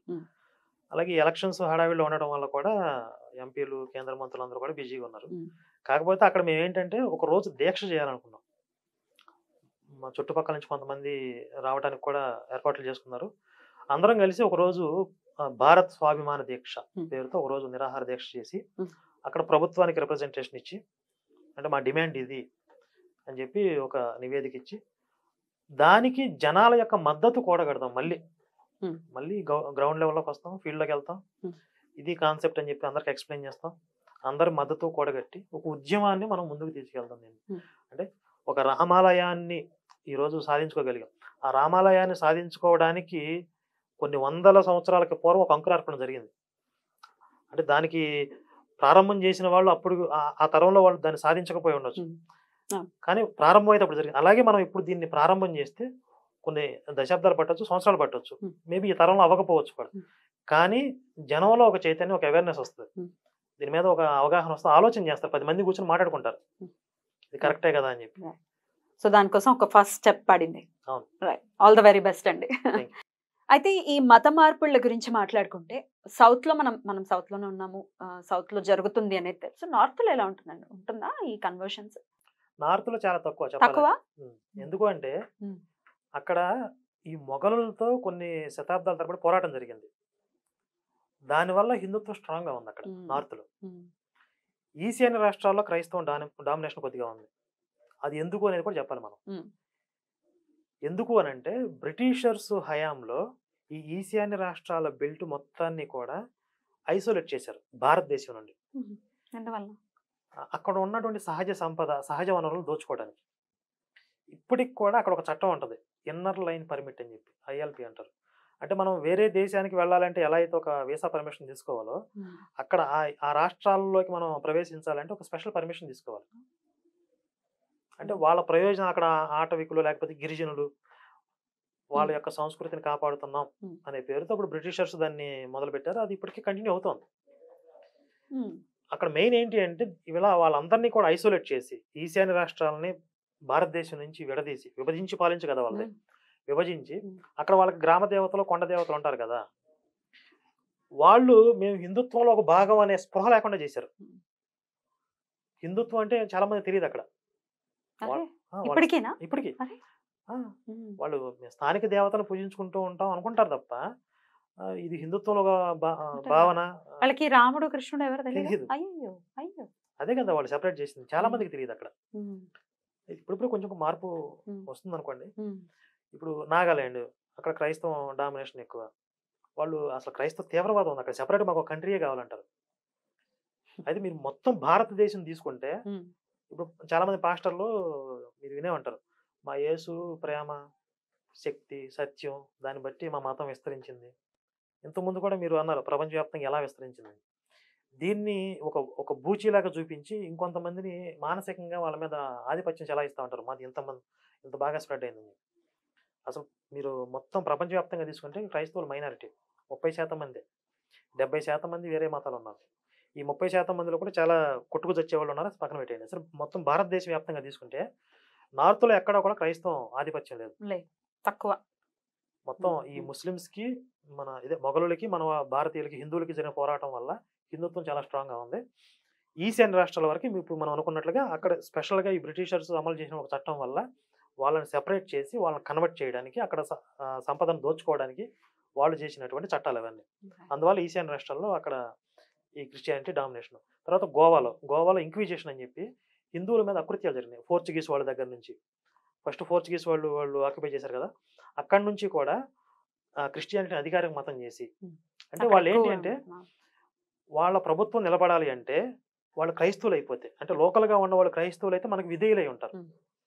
మన వాళ్ళు అనే ఫీలింగ్ లో ఉంటారు కదా, మన క్రైస్తవుల్ని మనల్ని పరిపాలిస్తున్నారు కదా అనే భావనతో మనకు సరెండర్ అయిపోతారు. కాబట్టి వాళ్ళు మత మార్పులు చేయటం మీద దృష్టి పెట్టారు. ఆ గోవా మొత్తాన్ని కూడా వాళ్ళు అధికారికంగా క్రైస్తవాన్ని మతం చేసేసి హిందువులు పూజ చేసుకోవాలంటే, ఏదైనా ఉత్సవం చేసుకోవాలంటే అక్కడ లోకల్గా ఉండే పాస్టర్ పర్మిషన్ కావాలి. Pastor permission? ఆ పాస్టర్ పర్మిషన్ లేకపోతే వీడు పూజ చేసుకోవడం లేదు అక్కడ. కొంతమందిని కట్టేసి తోలు వచ్చారు హిందువుల్ని. అసలు మేము చాలా దారుణంగా ఉంటుంది ఇంక్విజిషన్ అని చెప్పి. మీకు క్రైస్తవం అనేది ప్రేమ మతం అసలు అన్ని పక్కన పెట్టండి, మొత్తం బూజు దులిపేసేయండి అసలు. ఇది గోవాలో జరిగింది. మీరు మొత్తం ఇక దక్షిణ భారతదేశం కేరళలో కూడా చాలా ఎక్కువగా మనం అక్కడికి వస్తాం. ఇప్పుడు కేరళలో ఎందుకు ఎక్కువ ఉంది? ఈ బ్రిటిషర్స్ వేసవి కాలంలో సేద తీరడం కోసం, రిలాక్స్ అవ్వడం కోసం కేరళ పోయేవాళ్ళు. అక్కడ ఫామ్ హౌస్లో విల్లాలో కట్టుకునేవాళ్ళు. విల్లాలో కూడా అక్కడ 10 మంది పనులు కావాలి కదా, ఆ 10 మందిని పనిలోకి తీసుకోవడానికి మతం మార్చేవాళ్ళు. మతం మార్చి పనిలో పెట్టుకునేవాళ్ళు. అదొక మినిమం క్వాలిటీయా మతం మారటం? మరి అంతే కదా. వాళ్ళు అంటే ప్రత్యేకంగా దాన్ని పని కట్టుకు చేయకపోయినా కొంతమంది పనిలో పనిగా చేసేవాళ్ళు. అది ఒక దేవుడు వీళ్ళకి ఒకటి ఉంటుంది, వైట్ మెన్స్ బర్డెన్ అని, శ్వేత జాతీయుల భారం అని చెప్పి ఒకటి పెట్టుకుంటారు అనమాట. నల్ల వాళ్ళందరినీ మతం మార్చడం దేవుడు మనకు అప్పగించిన బాధ్యత అని చెప్పి ఫీల్ అవుతూ ఉంటారు. అదొక కాన్సెప్ట్ ఉంది వాళ్ళకి, మేము వీళ్ళని ఉద్ధరిస్తున్నాం అనే పేరుతో. అలా వీళ్ళందరూ బ్రిటిషర్స్ అందరూ కూడా అక్కడ వేసవి విడుదల ఏర్పాటు చేసుకుని అక్కడ ఉండే వాళ్ళందరినీ మతం మార్చి పనిలో పెట్టుకునేవాళ్ళు. తర్వాత వీళ్ళు వెళ్ళిపోవాల్సిన టైం వచ్చినప్పుడు వాళ్ళు ఆ ఆస్తులన్నీ కూడా ఆ క్రైస్తవులకు రాసిచ్చేసారు. అక్కడ పెద్ద పెద్ద చర్చిలు. మరి వీళ్ళందరూ అక్కడికి వెళ్ళిన తర్వాత వీళ్ళు ప్రేయర్లు చేసుకోవడానికి చర్చిలు కావాలి కదా, పెద్ద పెద్ద చర్చిలు కట్టుకున్నారు. అవన్నీ కూడా వాళ్ళ దగ్గర పనిచేసిన క్రైస్తవులకు రాసిచ్చిపోయారు. అందుకని క్రైస్తవులకు అక్కడ చాలా పెద్ద పెద్ద చర్చిలు కానీ చాలా ఆస్తులు కానీ ఉంటాయి. కేరళలో ఆ విధంగా వ్యాప్తి చెందింది. ఈ తమిళనాడులో ద్రవిడవాదం తీసుకొచ్చారు. ఇప్పుడు మనకి తెలంగాణ, ఆంధ్రాలో తీసుకుంటే క్యాస్ట్ బేస్ మీద చాలా మందిని మతం మార్చారు. ఇందులో ఎక్కడన్నా యేసు ప్రేమ మతం ఎక్కడుందో చెప్పండి. సరే, ఇవన్నీ ఒక ఎత్తు అయితే ఇప్పుడు మీకే ప్రత్యక్ష అనుభవాలు ఉన్నాయి. మీకు ఏదైనా ప్రాబ్లం వస్తే మా మతంలోకి వస్తే అద్భుతం జరిగింది. మీరు మీతోనే సాక్ష్యం చెప్పించాలని చూశారు. ఇవన్నీ కూడా ఒక ట్రాప్. ఇందులో యేసు ప్రేమ మతం ఎక్కడుంది అసలు? ఈ విధంగా వ్యాప్తి. ఇప్పుడు భారత ఇన్ని చేస్తే కూడా 2000 సంవత్సరాల నుంచి ఇన్ని కుట్రలు చేస్తే ఇప్పటికీ భారతదేశంలో 10% లేదు. అసలు ఇవన్నీ చేయకపోతే రైట్ అండి. కొంతమంది సోకాల్డ్ సెక్యులర్స్ అనుకోవచ్చు, లేకపోతే మానవతావాదులుగా తమను తాము అభివర్ణించుకునే వాళ్ళు, నాస్తికులు, ప్రత్యేకించి రాముడు గురించి మాట్లాడినప్పుడు అసలు ఎక్కడ ప్రూఫ్ ఏది? రాముడు ఉన్నాడు, రాముడు ఇక్కడ నడయాడాడు, లేకపోతే రామాయణం ఇక్కడ జరిగింది అనటానికి ప్రూఫ్ ఏది? ఒక పేపర్ మీద ప్రూఫ్ ఉందా అని చాలా అజ్ఞానంగా, అసలు ఎల్కేజీ పిల్లాడు కూడా అడగడు అట్లాంటి క్వశ్చన్స్ అడుగుతూ తమను తాము చాలా మేధావులుగా వాళ్ళకి వాళ్ళే పరిగణిస్తారు. వేరే వాళ్ళు పరిగణిస్తారో లేదో నాకు మాత్రం ప్రశ్నార్థకమే. ఇట్లాంటి మేధావుల్ని, సోకాల్డ్ మేధావుల్ని మీరు ఎలా చూస్తారు? అంటే వీళ్ళ సమస్య ఏంటి అనేది నాకు అర్థం కావాలి. అదే, అసలు రాముడు లేడు, అంత అభూత కల్పన అనేది వాళ్ళ వాదన, నాస్తికుల వాదన. ఇప్పుడు నేను ఎక్కడో విన్నాను, రామాయణ మహాభారతాలు నిజంగా జరుగుంటే అద్భుతం, జరగకపోతే అత్యద్భుతం. ఎక్కడ ఎందుకు అంటే ఇప్పుడు జరిగిన చరిత్రను రాయటం, గ్రంథస్థం చేయటం ఈజీ. నిజంగా జరగకుండా అన్ని క్యారెక్టర్లు సృష్టించడం అసాధ్యం కదా అసలు. ఇప్పుడు మహాభారతంలోకి వెళ్ళారు అనుకోండి, ఎన్ని క్యారెక్టర్లు ఉంటాయి, ఒక్కొక్క క్యారెక్టర్కి ఎంత డెప్త్ ఉంటుంది. ఇప్పుడు విదురుడు తీసుకోండి, విదుర నీతి అని ఉంది. ఇద్దరున్నారు. ధర్మరాజుని తీసుకోండి, ధర్మరాజు ఉపదేశాలు ఉంటాయి, రాజనీతి ఉంటది. ఆయన అంపశయ మీద ఉన్నప్పుడు భీష్ముడు భీష్ముడు భీష్ముడు ధర్మరాజుకి వీళ్ళందరికీ బోధిస్తాడు. చెప్తారు. అవును. అది ఆ ఒక్కొక్క క్యారెక్టర్ లో ఎంత గాంభీర్యం ఉంటది, దానికి ఫౌండేషన్ ఎక్కడో ఉంటది, దాని లింక్ ఎక్కడో ఉంటది. అసలు ఇన్ని క్యారెక్టర్లు సృష్టించడం అసాధ్యం కదా. అసాధ్యం. ఆ సృష్టించడమే దేవుడు. రామాయణ మహాభారతాలు నిజంగా చరిత్ర కాకపోతే గనక ఆ రెండింటిని రాసిన వాళ్ళే దేవుళ్ళు వేద వ్యాసుడే దేవుడు, వాల్మీకి దేవుడు మనకి అనుకోవాలి కదా. అంత సామర్థ్యం దేవుడి తప్ప ఇంకెవరికి ఉండదు. కరెక్ట్. అయితే మనం ఇక్కడ తీసుకోవాల్సింది ఏంటి, ఇప్పుడు పోనీ రాముడు లేడు అని అనుకుందాం వాళ్ళ దృష్టిలో, కానీ రాముడి క్యారెక్టర్ లో కొన్ని నైతిక విలువలు ఉన్నాయి కదా, ఈ సమాజానికి పనికొచ్చే అంశాలు ఉన్నాయి కదా, అవి తీసుకోవాలి కదా. తప్పులేదు అంటే మంచిని తీసుకోవడం కూడా నీకేం నొప్పి అక్కడ. అసలు మంచి రాయలేదు అని అంటారు, అంతా కవర్ చేసేసి. ఇప్పుడు రామాయణ విషవృక్షం అని ఒక ఆవిడ ఒక పుస్తకాన్ని రాశారు, మీకు ఐడియా ఉండే ఉంటుంది. దాంట్లో అభివర్ణించిన తీరును చూస్తే ఉంటుంది. కత్తి పద్మారావు మాట్లాడి అక్కడి నుంచే ఎగ్జాక్ట్లీ ఆ ఇన్స్పిరేషన్. దానికి ఎక్కడ ప్రమాణం ఉండదు కదా, ప్రమాణం ఏమీ లేదు. వాళ్ళు కల్పితాలు కొన్ని సృష్టించుకొని ఇది రాముడు అని చెప్పి విమర్శిస్తే దానికి ఎవరు సమాధానం చెప్తాడు? ఇలాగే చెప్తారు. ఇవన్నీ కూడా వాల్మీకి రామాయణం కూడా కల్పితమనే అంటారు. దానికి ఏంటి మీ సమాధానం? ఇప్పుడు అడ్డదిడ్డంగా వాదించే వాళ్ళతో మనం నిరూపించుకోవాల్సిన అవసరం లేదు. రామాయణం, వాల్మీకి రామాయణంలో ప్రస్తావించిన రాముడి క్యారెక్టర్ లో ఎక్కడైనా దోషాలు ఉన్నాయి అని ఎవడైనా రుజువు చేస్తానంటే, ఇప్పుడు ఈ వీడియో ముఖంగా నేను ఛాలెంజ్ చేస్తాను, ఎవడైనా మగవాడు ఉంటే రండి, దాని మీద నేను మాట్లాడతాను. ఒక దాసుల్లా చూశాడు లక్ష్మణుణ్ణి అని వర్ణించటం కావచ్చు, అంటే వాళ్ళ విషవృక్షంలో వర్ణించిన తీరు గురించి మాట్లాడుతున్నాను. ఒక దాసుల్లా చూశాడని, ఇక భార్యను అనుమానించాడు అనేది దిక్కుమాల మన హిందువుల్లో కూడా అసలు కనీసం ఒక సర్గ చదివిన పాపానికి పోరు, ఒక్క శ్లోకం కూడా రాదు వాళ్ళకి. వాళ్ళు క్యారెక్టర్ గురించి మాట్లాడతారు, రాముడు క్యారెక్టర్ గురించి. రాముడికి ప్రాణాధికురాలు కదా సీతమ్మ, కానీ సీతమ్మ తల్లి కంటే కూడా అత్యంత ఇష్టడు ఎవరంటే లక్ష్మణుడు. 100%. నేను ఇంకా బ్రతకను అన్నాడు. లక్ష్మణుడు ఆయన్ని విడిచి వెళ్ళిపోయిన తర్వాత అవతార పరిసమాప్తి చేసాడు. సీతమ్మ లేకుండా కూడా కొన్నాళ్ళు జీవించాడు, కానీ లక్ష్మణుడు లేకుండా జీవించాలి అసలు. కరెక్ట్. లక్ష్మణుడు మీరు చెప్పిన మోర్చొచ్చి పడిపోతే ఇంకా ప్రాణత్యాగం చేసేస్తా అన్నాడు. అక్కడ ఒక మాట చెప్తాడు, లోకమంతా గాలిస్తే సీత లాంటి భార్య దొరుకుతుందేమో కానీ లక్ష్మణ నీలాంటి తమ్ముడు ఇంకెక్కడ దొరుకుతాడు అన్నాడు. అసలు ఈ సన్నాసులు చదువుతారా రామాయణం? అసలు ఒక్కసారి మన వాళ్ళైనా దౌర్భాగ్యులు అసలు నిజంగా ఒకసారి చదవాలి కదా పుస్తకాన్ని, అసలు ఏముందో చూద్దాం ముందు. ఎలాంటి అవగాహన లేకుండా సీతమ్మని అనుమానించాడు. అసలు నీకేం తెలుసురా అసలు రాముడి క్యారెక్టర్ గురించి?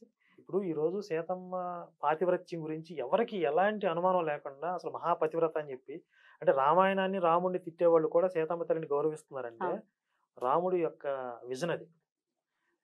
సీతమ్మ మీద ఎలాంటి అపనిందలు వస్తాయని చెప్పి ఆవిడ పాతివ్రత్యాన్ని లోకానికి నిరూపించాడు. అగ్ని ప్రవేశం చేయమని ఈయన చెప్పలే కంటి చూపుతో. ఆవిడ అగ్ని ప్రవేశం చేయాలని చెప్పి తాను నిశ్చయించుకుంటే ఈయన అనుమతించాడు. దానికి మాట్లాడుకోలేదు ఇద్దరు, జస్ట్ కంటి చూపుతోటే వాళ్ళిద్దరి మధ్య జరిగినటువంటి సంభాషణ. అది మనం రామాయణం చదివితే అర్థమవుతుంది. Right right. అయితే ఇట్లా క్వైట్ ఆపోజిట్ గా అసలు జరగని విషయాన్ని జరిగినట్టు మాట్లాడటం, ఇట్లా బహిరంగంగానే ఇట్లా వీడియోలు చేసి మాట్లాడటం, చాలా నీచంగా మాట్లాడటం. సో మీరు ఆల్రెడీ ఎదుర్కొన్నారు, ఇంకా ఎదుర్కోవాలి. హిందువులు అందరూ కూడా ఎదుర్కోవాలి. అలా రాముడిని అంటే కానీ లేకపోతే అసలు ఇతిహాసాలు దేని గురించి మాట్లాడినా ఊరుకునేటటువంటి పరిస్థితి ఉండదు అని ఎలా చెప్పాల్సి ఉంటుందండి వీళ్ళకి బుద్ధి వచ్చేలా? ఒకటి, చట్టాలు స్ట్రిక్ట్ గా అమలయ్యేలాగా ప్రయత్నం చేయాలి. లేదు ఉన్న చట్టాల్లో బలం సరిపోవట్లేదంటే కొత్త చట్టాలు చేయాలి. 100% రాజ్యాంగపరంగా చట్టబద్ధంగా మన రామాయణ మహాభారత ఇతిహాసాలకి రక్షణ కల్పించాల్సిందే, అందులో ఎలాంటి అనుమానం లేదు.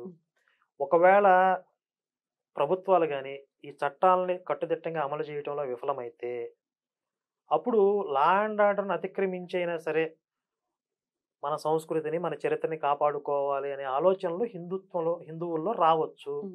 కాబట్టి హిందువులు అక్కడ దాకా వెళ్లకుండా చూసుకోవాల్సిన బాధ్యత ప్రభుత్వాలదే. ఇప్పుడు మీకు ఖురాన్ని విమర్శిస్తే ఇమీడియట్ గా అరెస్ట్ చేస్తారు. రాజాబాయిని కూడా అరెస్ట్ చేశారు కదా ఈ మధ్య. ఎందుకని? లా అండ్ ఆర్డర్ ప్రాబ్లం అవుతుంది. వాళ్ళందరూ రోడ్ల మీదకి వస్తే గొడవలు చేస్తారు.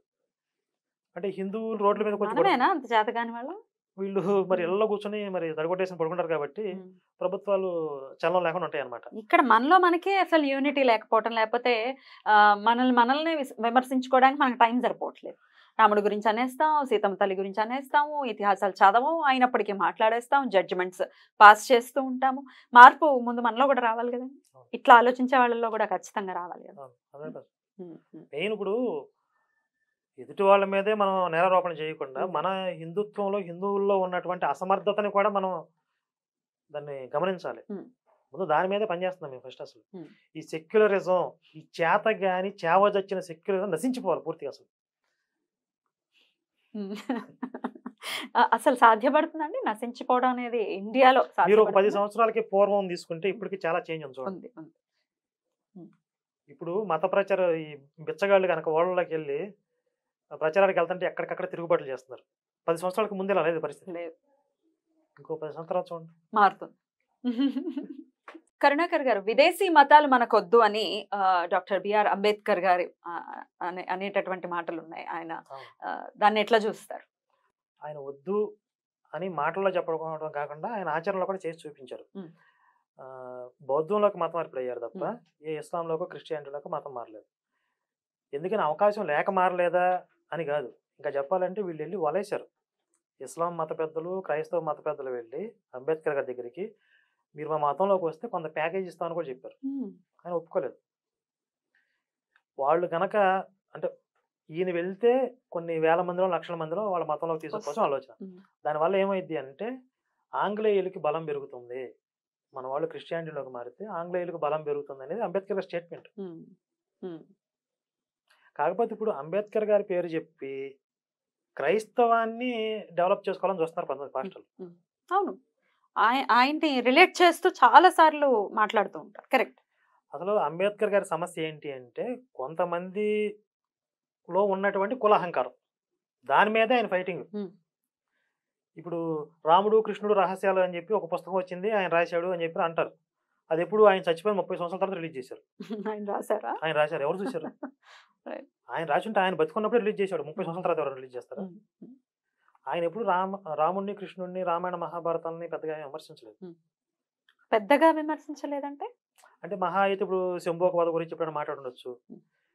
కానీ శంభోక వధలో కూడా ఒక వాళ్ళు చెప్తున్న వెర్షన్ కాకుండా, అంటే విమర్శకులు చెప్తున్న వెర్షన్ కాకుండా దాంట్లో ఒక మీనింగ్ ఉంది. అసలు ఏంటండి శంభోక వధ? శంభూకుడు అనేవాడు తలకిందులుగా వేలాడుతూ ఒక ఉగ్రమైన తపస్సు చేస్తాడు, సశరీరంగా స్వర్గానికి పోవాలి అని. మనకి అంటే ఎప్పటి నుంచో ఉన్నటువంటి పురాణ ప్రమాణాల ప్రకారం తపస్సు, ఒక ఉగ్రమైన తపస్సు చేసిన పరిసరాలన్నీ కూడా ప్రభావితం అవుతాయి. లోకాలన్నీ అల్లకొలం అయిపోతున్నాయి, దేవతలందరూ బ్రహ్మదేవుడి దగ్గర పరిగెత్తారు, ఉంటాయి కదా. అలా ఉగ్రమైన తపస్సు వల్ల ఒక బాలుడు మరణించాడు అంటే ఇక్కడ అల్లకొల్లం అవుతుంది, దీన్ని మరి నువ్వు చూసుకోవాలి కదా, రాజువు కదా అని చెప్పి ఒక బ్రాహ్మణుడు రాముడి దగ్గరికి పోతాడు. రాముడు వెళ్ళి ఆ ఉగ్ర తపస్సు చేసిన శంభుకుడి దగ్గరికి పోయి, ఎందుకు రాను ఇలా తపస్సు చేస్తున్నావు అంటే, నేను స్వర్గానికి పోవాలి శ్రీరంగా అంటే, అధార్మికమైనటువంటి కోరికతో వీడు ఒక రివర్స్లో ఉగ్రమైన తపస్సు చేస్తున్నాడు కాబట్టి ఆ శిక్షగా శిరస్సు ఖండించాడు. కానీ రాముడి చేతిలో మరణించడం వల్ల వాడు స్వర్గానికే పోయాడు.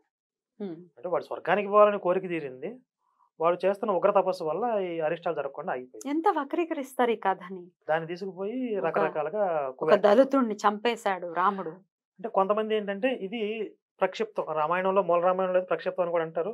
సరే ప్రక్షిప్తమా కాదని పక్కన పెడితే దీంట్లో పెద్దగా దోషం అనేది నాకు కనపడలేదు. అంటే అంత వీళ్ళు విమర్శిస్తున్నంత అరాచకం ఎక్కడుంది అసలు అక్కడ? సో ఉగ్రంగా అలా చేయకూడదు అని రాముడు చెప్పాడు మనకి. సో మన దాంట్లో మనం మాట్లాడుకుంటే మనకి వామాచారాలు అంటారు. ఎగ్జాక్ట్లీ, నేను అదే అడుగుతాను. వామాచారం పద్ధతి ఇప్పటికీ అనుసరించే వాళ్ళు ఉన్నారు, మనకి చూపిస్తూ కొన్ని వీడియోలు చూస్తుంటే భయానకంగా అనిపిస్తూ ఉంటుంది. వామాచారం జోలికి వెళ్ళొద్దు, సాత్వికంగానే చేసుకోవాలి.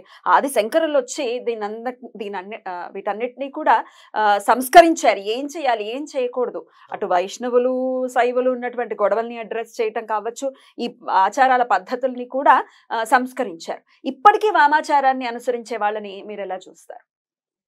అంటే వాళ్ళకిను ఈ పాషాణ మతంలో ఉన్న వాళ్ళకి పెద్దగా ఏం తేడా లేదు. ఇప్పుడు మనకి హిందుత్వంలో ప్రధానంగా ఏంటంటే ధర్మం, సత్యం, ఈ రెండు పునాదుల మీద నిలబడి ఉంది. జ్ఞానం, భగవంతుని తెలుసుకోవటం, అన్వేషించడం, ఆత్మ సాక్షాత్కారం, ఇవి నైతిక విలువలు హిందుత్వంలో ఉన్నాయి. ఇవి కాకుండా స్వార్థంతో ఏదో సాధించాలి, ఏదో సిద్ధులు రావాలి, లేకపోతే ఎవరినో ఏదో చేసేయాలి, వీటి కోసం ఈ వైదిక మార్గాన్ని నేను వాడుకుంటాను అనే వాళ్ళందరూ కూడా పశు సమానులే. ఈ పాషాణ మతాల్లో ఉన్న వాళ్ళకి ఎలాంటి తేడా లేదు. దాన్ని అనుసరించకూడదు. అయితే ఇవాళ రేపు మనం చూస్తున్నామండి, ఇన్స్టంట్ మ్యాగీలకి అలవాటు పడిపోయినటువంటి జీవితాలు ఇవి. ఏదైనా చిటికలో జరిగిపోవాలి. ప్రతీది కూడా అంటే నాకు ఈ కష్టం వచ్చింది, సో వామాచారం అనేది ఒకటి ఉంది కాబట్టి దాన్ని ఆశ్రయించేసి నేను వెంటనే నా కష్టాన్ని నుంచి బయటపడిపోతానన్న ఉద్దేశాలు కొన్ని. వామాచారంలో దాన్ని ఫాలో చేసే వాళ్ళని ఆశ్రయించటాలు, వాళ్ళు ఏదో రకరకాల క్రతువులు చేయటాలు ఇట్లాంటివన్నీ చేస్తున్నారు. దీన్ని ఎట్లా దీనికి ఆన్సర్ ఏం చెప్తారు? ఇప్పుడు ఈ మధ్య ఈ వేణుస్వామి ఒక ఆయన తయారయ్యాడు. హ్మ్.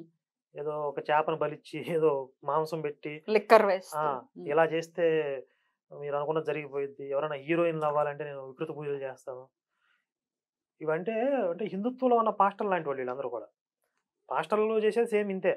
మీకు ఎలాంటి కోరికలు ఉన్నా సరే ఇక్కడికి వస్తే అద్భుతాలు జరుగుతాయి అని చెప్పి వీళ్ళు జస్ట్ వామాచారాల పేరుతో ఇలాంటివి చెప్తున్నారు అనమాట. ఏవి కూడా వర్కౌట్ అవ్వవు. ఇదంతా కూడా మనిషిలో ఉండే బలహీనతలను వాడుకొని వాళ్ళు స్వార్థానికి ఉపయోగించుకునే తప్ప జీరో. మనలో కూడా మార్పు రావాలి. కష్టం ఎంత అయితే ఎలా అయితే ఫాస్ట్ గా వచ్చేసిందో వెంటనే తీరిపోవాలి అని అంటే అది అయ్యేటటువంటి పని కాదు కదా.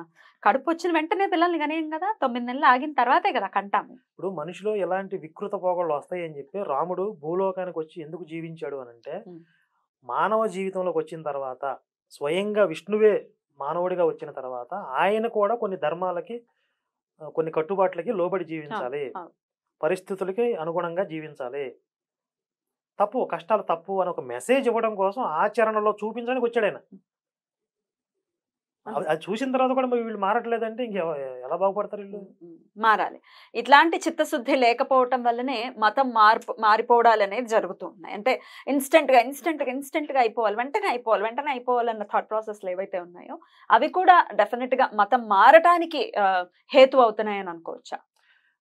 అంటే కొంతమంది హిందుత్వంలో కొంతమంది అనుసరించే విధానాల వల్ల కూడా హిందువులు బలహీనం అవుతున్నారు. అంటే కామ్య కర్మలు అంటారు కదా, వీటి మీద ఎక్కువ రుద్దుతున్నారు. మీకు ఆ పూజ చేస్తే ఈ ఫలితం వచ్చేస్తుంది, ఈ దోషం ఉంటే ఇది చేసుకోండి. అసలు వీటి నుంచి బయటపడాలి ఫస్ట్. హిందుత్వంలో భగవద్గీతలో శ్రీకృష్ణుడు ఏం చెప్పాడు?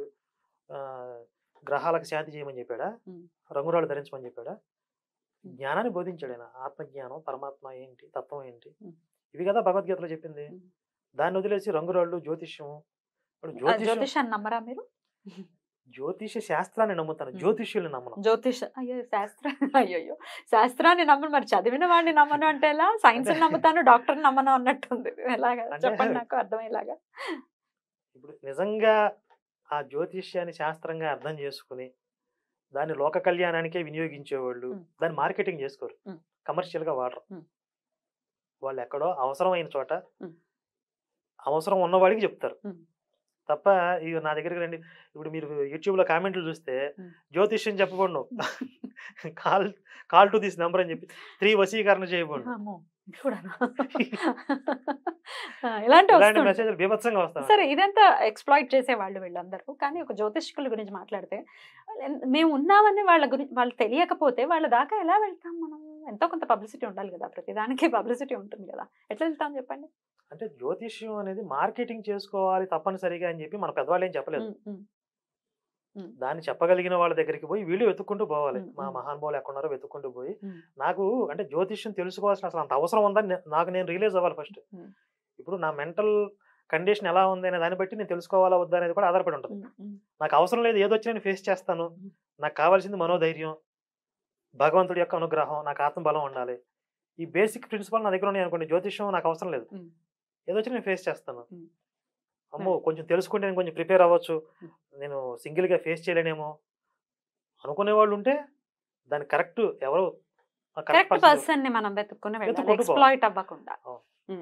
వాళ్ళు కూడా నీకు అవసరం, నిజమే నీకు జ్యోతిష్యం అవసరం, దాన్ని తెలుసుకోవడం వల్ల నీ జీవితంలో కొంత సరిదిద్దుకునే అవకాశం ఉంది అని వాళ్ళకి అనిపిస్తే వాళ్ళు చెప్తే అలాంటిది కరెక్ట్ తప్ప కమర్షియల్ గా తీసుకునే వాళ్ళంతా కూడా వేస్ట్ అనేది నా ఉద్దేశం. కమర్షియల్ గా చేసే వాళ్ళు వచ్చి చెప్పడం, ఇప్పుడు నేను కూడా చేస్తున్నానండి. నేను కూడా ఇట్లా భక్తి ఛానల్ చేయటము, రకరకాల రెమెడీస్ చెప్పడము, శాస్త్రం గురించి మాట్లాడటము, అన్ని భక్తి ఛానల్లో ఓన్లీ భక్తే కాకుండా అటు సనాతనానికి సంబంధించి మాట్లాడుతున్నాము, సబ్జెక్ట్ కి సంబంధించి మాట్లాడుతున్నాం, ఇట్లా రకరకాలు. అయితే నేను ప్రోగ్రామ్స్ లో రెమెడీస్ చెప్తున్నాం అనుకోండి, సే ఫర్ ఎగ్జాంపుల్ ఏదైనా చిన్న రెమెడీస్, ఇట్లాంటి ఆర్థిక పరమైన ఇబ్బందులు ఉన్నాయి, ఇలా చేసుకోండి, ఇంట్లో ఖర్చు అవ్వకుండా ఇట్లా పూజ చేసుకోండి, నేను నా థాట్ ప్రాసెస్ ఏంటంటే అండి, ఒక ఒక పాజిటివిటీ నింపాలి. బ్రెయిన్ ఈజ్ ఎవ్రీథింగ్ అని నేను డెఫినెట్గా నమ్ముతాను. నీ బ్రెయిన్ అన్నిటికంటే పవర్ఫుల్ డెఫినెట్గా. అందులో నువ్వు ఏది నింపుతావు, ఏ విత్తనం అయితే నాటుతావో అదే చెట్టు వస్తుంది. అలాగే సో పాజిటివిటీని నింపటం కోసం చేసేటటువంటి ప్రయత్నమే నేను చేసేటటువంటి ప్రోగ్రామ్స్ అండి, రకరకాల రెమెడీస్ చేయటం కూడా. దీన్ని మరి తప్పుగా చూస్తారా మీరు? ఇందులో తప్పేముంది? తప్పేం లేదా? నా ప్రిన్సిపల్ కూడా అదే కదా, మన సంకల్ప బలం అనే దాని మీద ఆధారపడి ఉంటుంది ఏదైనా సరే. అంటే జ్యోతిష్యంలో మనకు నెగిటివ్ గా ఉండవచ్చు, కానీ మన సంకల్ప బలం గొప్పదైతే దాన్ని దాటుకోగలం. ఆ విధిని కూడా మనం ఓవర్కమ్ చేసి కొన్ని అచీవ్ చేయగలుగుతాం భగవంతుడి యొక్క అనుగ్రహంతో అనేది నా నమ్మకం. జ్యోతిష్యం అనేది చాలా చాలా పెద్ద సబ్జెక్ట్. జ్యోతిష్యం మీద ఆధారపడి బ్రతుకుతున్న వాళ్ళు ఒక్క జ్యోతిష్యులు మాత్రమే కాదు, ఇంకా చాలా మంది బ్రతుకుతూ ఉన్నారు ఇంటర్లింక్డ్ గా. ఇప్పుడు ఒక జ్యోతిష్యుడు ఒక పూజ చెప్పాడు అనుకుంటే, ఆ పూజకి సంబంధించిన పూజా సామాగ్రి అమ్ముకునే వాళ్ళు బ్రతుకుతున్నారు, పువ్వులు అమ్ముకునే వాళ్ళు బ్రతుకుతున్నారు, పళ్ళు అమ్ముకునే వాళ్ళు బ్రతుకుతున్నారు, కొబ్బరికాయ, ఇట్లా రకరకాలన్నీ అందరూ కూడా బ్రతుకుతూ ఉన్నారు. సో ఒకటే జ్యోతిష్యులు ఏదో ఎక్స్ప్లాయిట్ చేస్తున్నారని మొత్తం జ్యోతిష్యాన్నే తిట్టడాన్ని కొంతమంది సోకాల్ హ్యూమనిస్టులు తిడుతూ ఉంటారు. ఎట్లా చూడొచ్చండి దీన్ని? అంటే ఇప్పుడు ఈ వేణుస్వామి లాంటి వాళ్ళు చేయడం వల్ల అట్లా ఎక్స్ప్లాయిట్ చేసే వాళ్ళ గురించి నేను మాట్లాడట్లేదు. వాళ్ళ వల్ల మొత్తం అందరూ ఆ వ్యవస్థ అంతా కూడా టార్గెట్ అవుతుంది. బట్ ఒకళ్ళని బేస్ చేసుకుని మిగతా అందరినీ కూడా అనటం, అదే కోవకు చెందుతారు అనటం కూడా తప్పు కదా మరి. అది వాళ్ళ పర్సనల్ ఎజెండా. ఇప్పుడు బాబు గోగినేని లాంటి వాళ్ళు ఉంటారు, వాళ్ళకి హిందుత్వాన్ని టార్గెట్ చేయడం ఇష్టం కాబట్టి వాళ్ళు లేనివి కూడా క్రియేట్ చేసుకుని కొన్ని మాట్లాడుతూ ఉంటారు. ఇప్పుడు ఫేస్బుక్ లో కూడా మనం జోక్స్ పెడుతూ ఉంటాం కదా, గ్రహణం రోజు రాహుకేతువుల కంటే ముందు బాబు నేను వస్తాను, వంట చేసుకుని తినడానికి రెడీగా ఉంటారు, టీవీ 9లో చర్చా వేదికలో కూర్చుంటాడు వచ్చి. Right right. అయితే గ్రహణం టైం అది వచ్చింది కాబట్టి, సబ్జెక్ట్ వచ్చింది కాబట్టి అండి, అంటే ఆ గ్రహణం టైంలో నేను ప్రెగ్నెంట్గా ఉన్నప్పుడు నేను మా డాక్టర్ని అడిగాను, మా గైనకాలజిస్ట్ని అడిగాను, అంటే భయంగా ఉంది మరి, జనరల్గా మరి హైందవంలో ఉన్నాం కాబట్టి ఇవన్నీ ఫాలో చేస్తాం, బయటికి రాకూడదు అని అంటున్నారు. నాకు అప్పుడు చెకప్ ఉంది, నాకు కొంచెం క్రూషియల్ కేస్ అనమాట. సో నాకు చెకప్ ఉంది అంటే, మీరు ఏం టెన్షన్ పడకండి, ఏదైతే సనాతనం చెప్పిందో అది కరెక్టే, అల్ట్రా వైలెట్కి సంబంధించిన రేస్ వస్తాయి కాబట్టి అవి మనకు మంచివి కాదు కాబట్టి ఇట్లాంటివన్నీ పెట్టారు, మీరేం టెన్షన్ పడకండి అని ఆవిడ నాకు క్లారిటీ ఇవ్వడం. సో అటు డాక్టర్స్ కానీ సైంటిస్టులు కానీ వాళ్ళు ఒప్పుకుంటున్నారు, వద్దు బాబు గ్రహణం టైంలో మీరు బయటకు వచ్చి తిండి తిప్పలు పబ్బులు గబ్బులు చేయడాలు ఇట్లాంటివన్నీ చేయకండి అని చెప్తూ ఉన్నారు. సైన్సే కదా, సూర్యరశ్మి తగలకపోతే మన జబ్బులు వస్తాయి, అంటే సూర్యుడి ప్రభావం మన మీద ఉండాలి, తగినంత ఉండాలి అని చెప్పి సైన్సే కదా అది. అలాగే ఈ విశ్వంలో ఈ గెలాక్సీలో ఉన్నటువంటి కొన్ని గ్రహాల ప్రభావం కూడా మన మీద ఉంటుంది. సూర్యుడి చుట్టూ భూమి తిరుగుతున్న ఆకర్షణ శక్తి కదా, భూమి చుట్టూ చంద్రుడి ఆకర్షణ శక్తి కదా, భూమికి చంద్రుడికి మధ్య ఒక ఎనర్జీ ఏదో ఉంది కదా, చంద్రుడు కిరణాల వల్ల ఔషధ గుణాలు కలుగుతున్నాయి మొక్కలకి అని చెప్పి సైన్స్ కదా, ఖచ్చితంగా గ్రహాల ప్రభావం ఉంటుంది. వీళ్ళు మాత్రం వచ్చేసి అలాంటిది ఏది ఉండదు, భూమి అడ్డం వచ్చింది కాబట్టి నీడొచ్చింది దానికి భయపడతారా, దీంట్లో ఏది శాస్త్రీయత ఏమిటి, ఇట్లా రకరకాలు మాట్లాడుతూ ఉంటారు. దీనికి కూడా చాలా సింపుల్ గా, ఇప్పుడు హెల్మెట్ పెట్టుకుని బైక్ రైడింగ్కి వెళ్ళాలి అని చెప్తే, నేను హెల్మెట్ పెట్టుకోకుండా బయటకు వెళ్ళి వచ్చాను కాబట్టి నాకేం యాక్సిడెంట్ అవ్వలేదు, అవసరం లేదు అనేది ఎలాంటి వాదన, నేను గ్రహణం రోజు బయట కూర్చొని తిన్నాను కాబట్టి నాకేం కాలేదు కూడా అలాంటి వాదన. ఎప్పుడో అప్పటికి దాని ఇంపాక్ట్ అయితే ఉంటుంది, నెగిటివ్ ఇంపాక్ట్ ఉంటుంది. ఇప్పుడు మన పెద్దవాళ్ళు చెప్పారంటే ఊరికే ఏం చెప్పరు, వాళ్ళు ఇంట్లో కూర్చుని 100 సంవత్సరాల తర్వాత ఏ గ్రహం ఎక్కడ ఉంటుంది, ఈ చంద్రగ్రహణం ఎప్పుడు వస్తుంది, సూర్యగ్రహణం ఎప్పుడు వస్తుంది లెక్కలు కట్టిన వాళ్ళు ఉత్తినే చెప్పరు కదా, కాబట్టి ఖచ్చితంగా మన పెద్దవాళ్ళు చెప్పింది ఫాలో అవ్వాల్సిందే.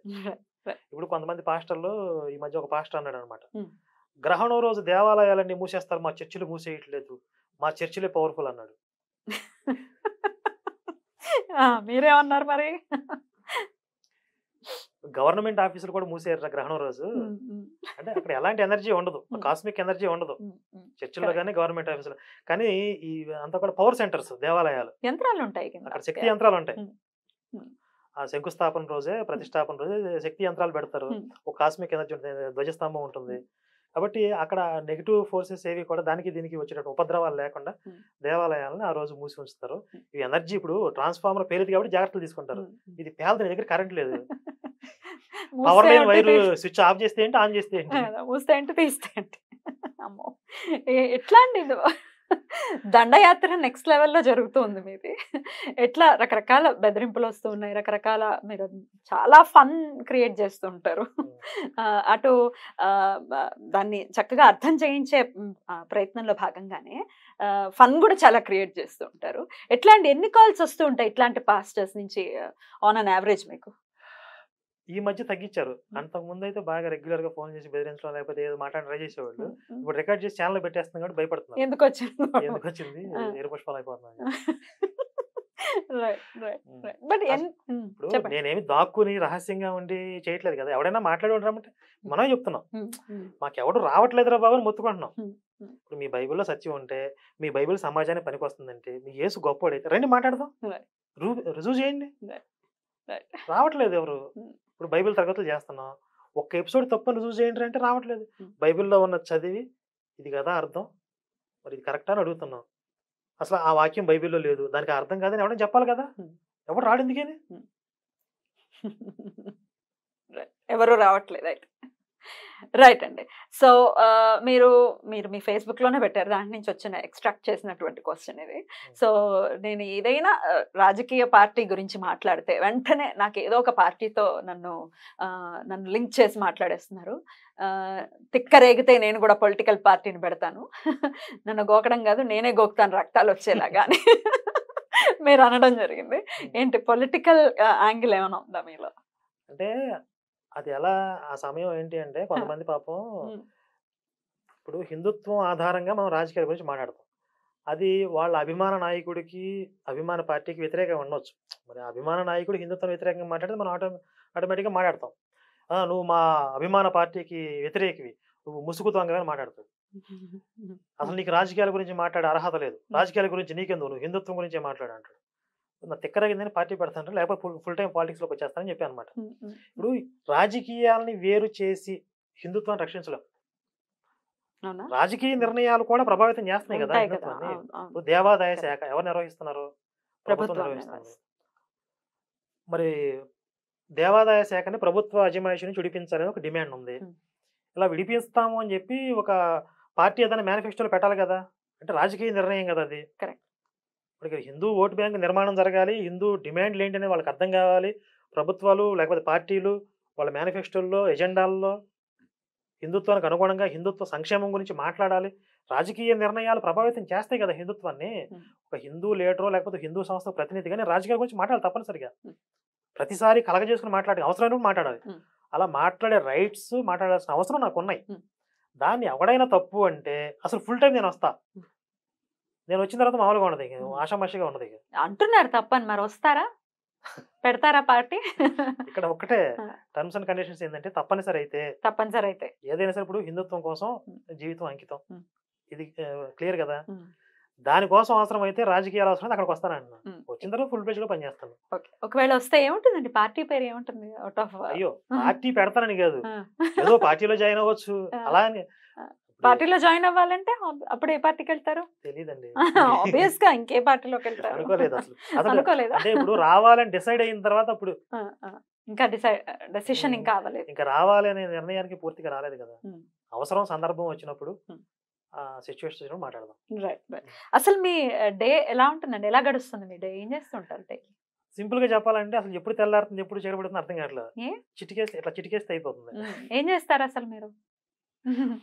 రెగ్యులర్ గా వీడియోస్ ఉంటాయి, లేకపోతే ఇప్పుడు బయట ప్రోగ్రామ్స్ ఏవో ఉంటామంటే తిరుగుతూ ఉంటాం, ఏదో ప్రిపరేషన్స్ ఉంటాయి, చదువుకుంటూ ఉంటాం.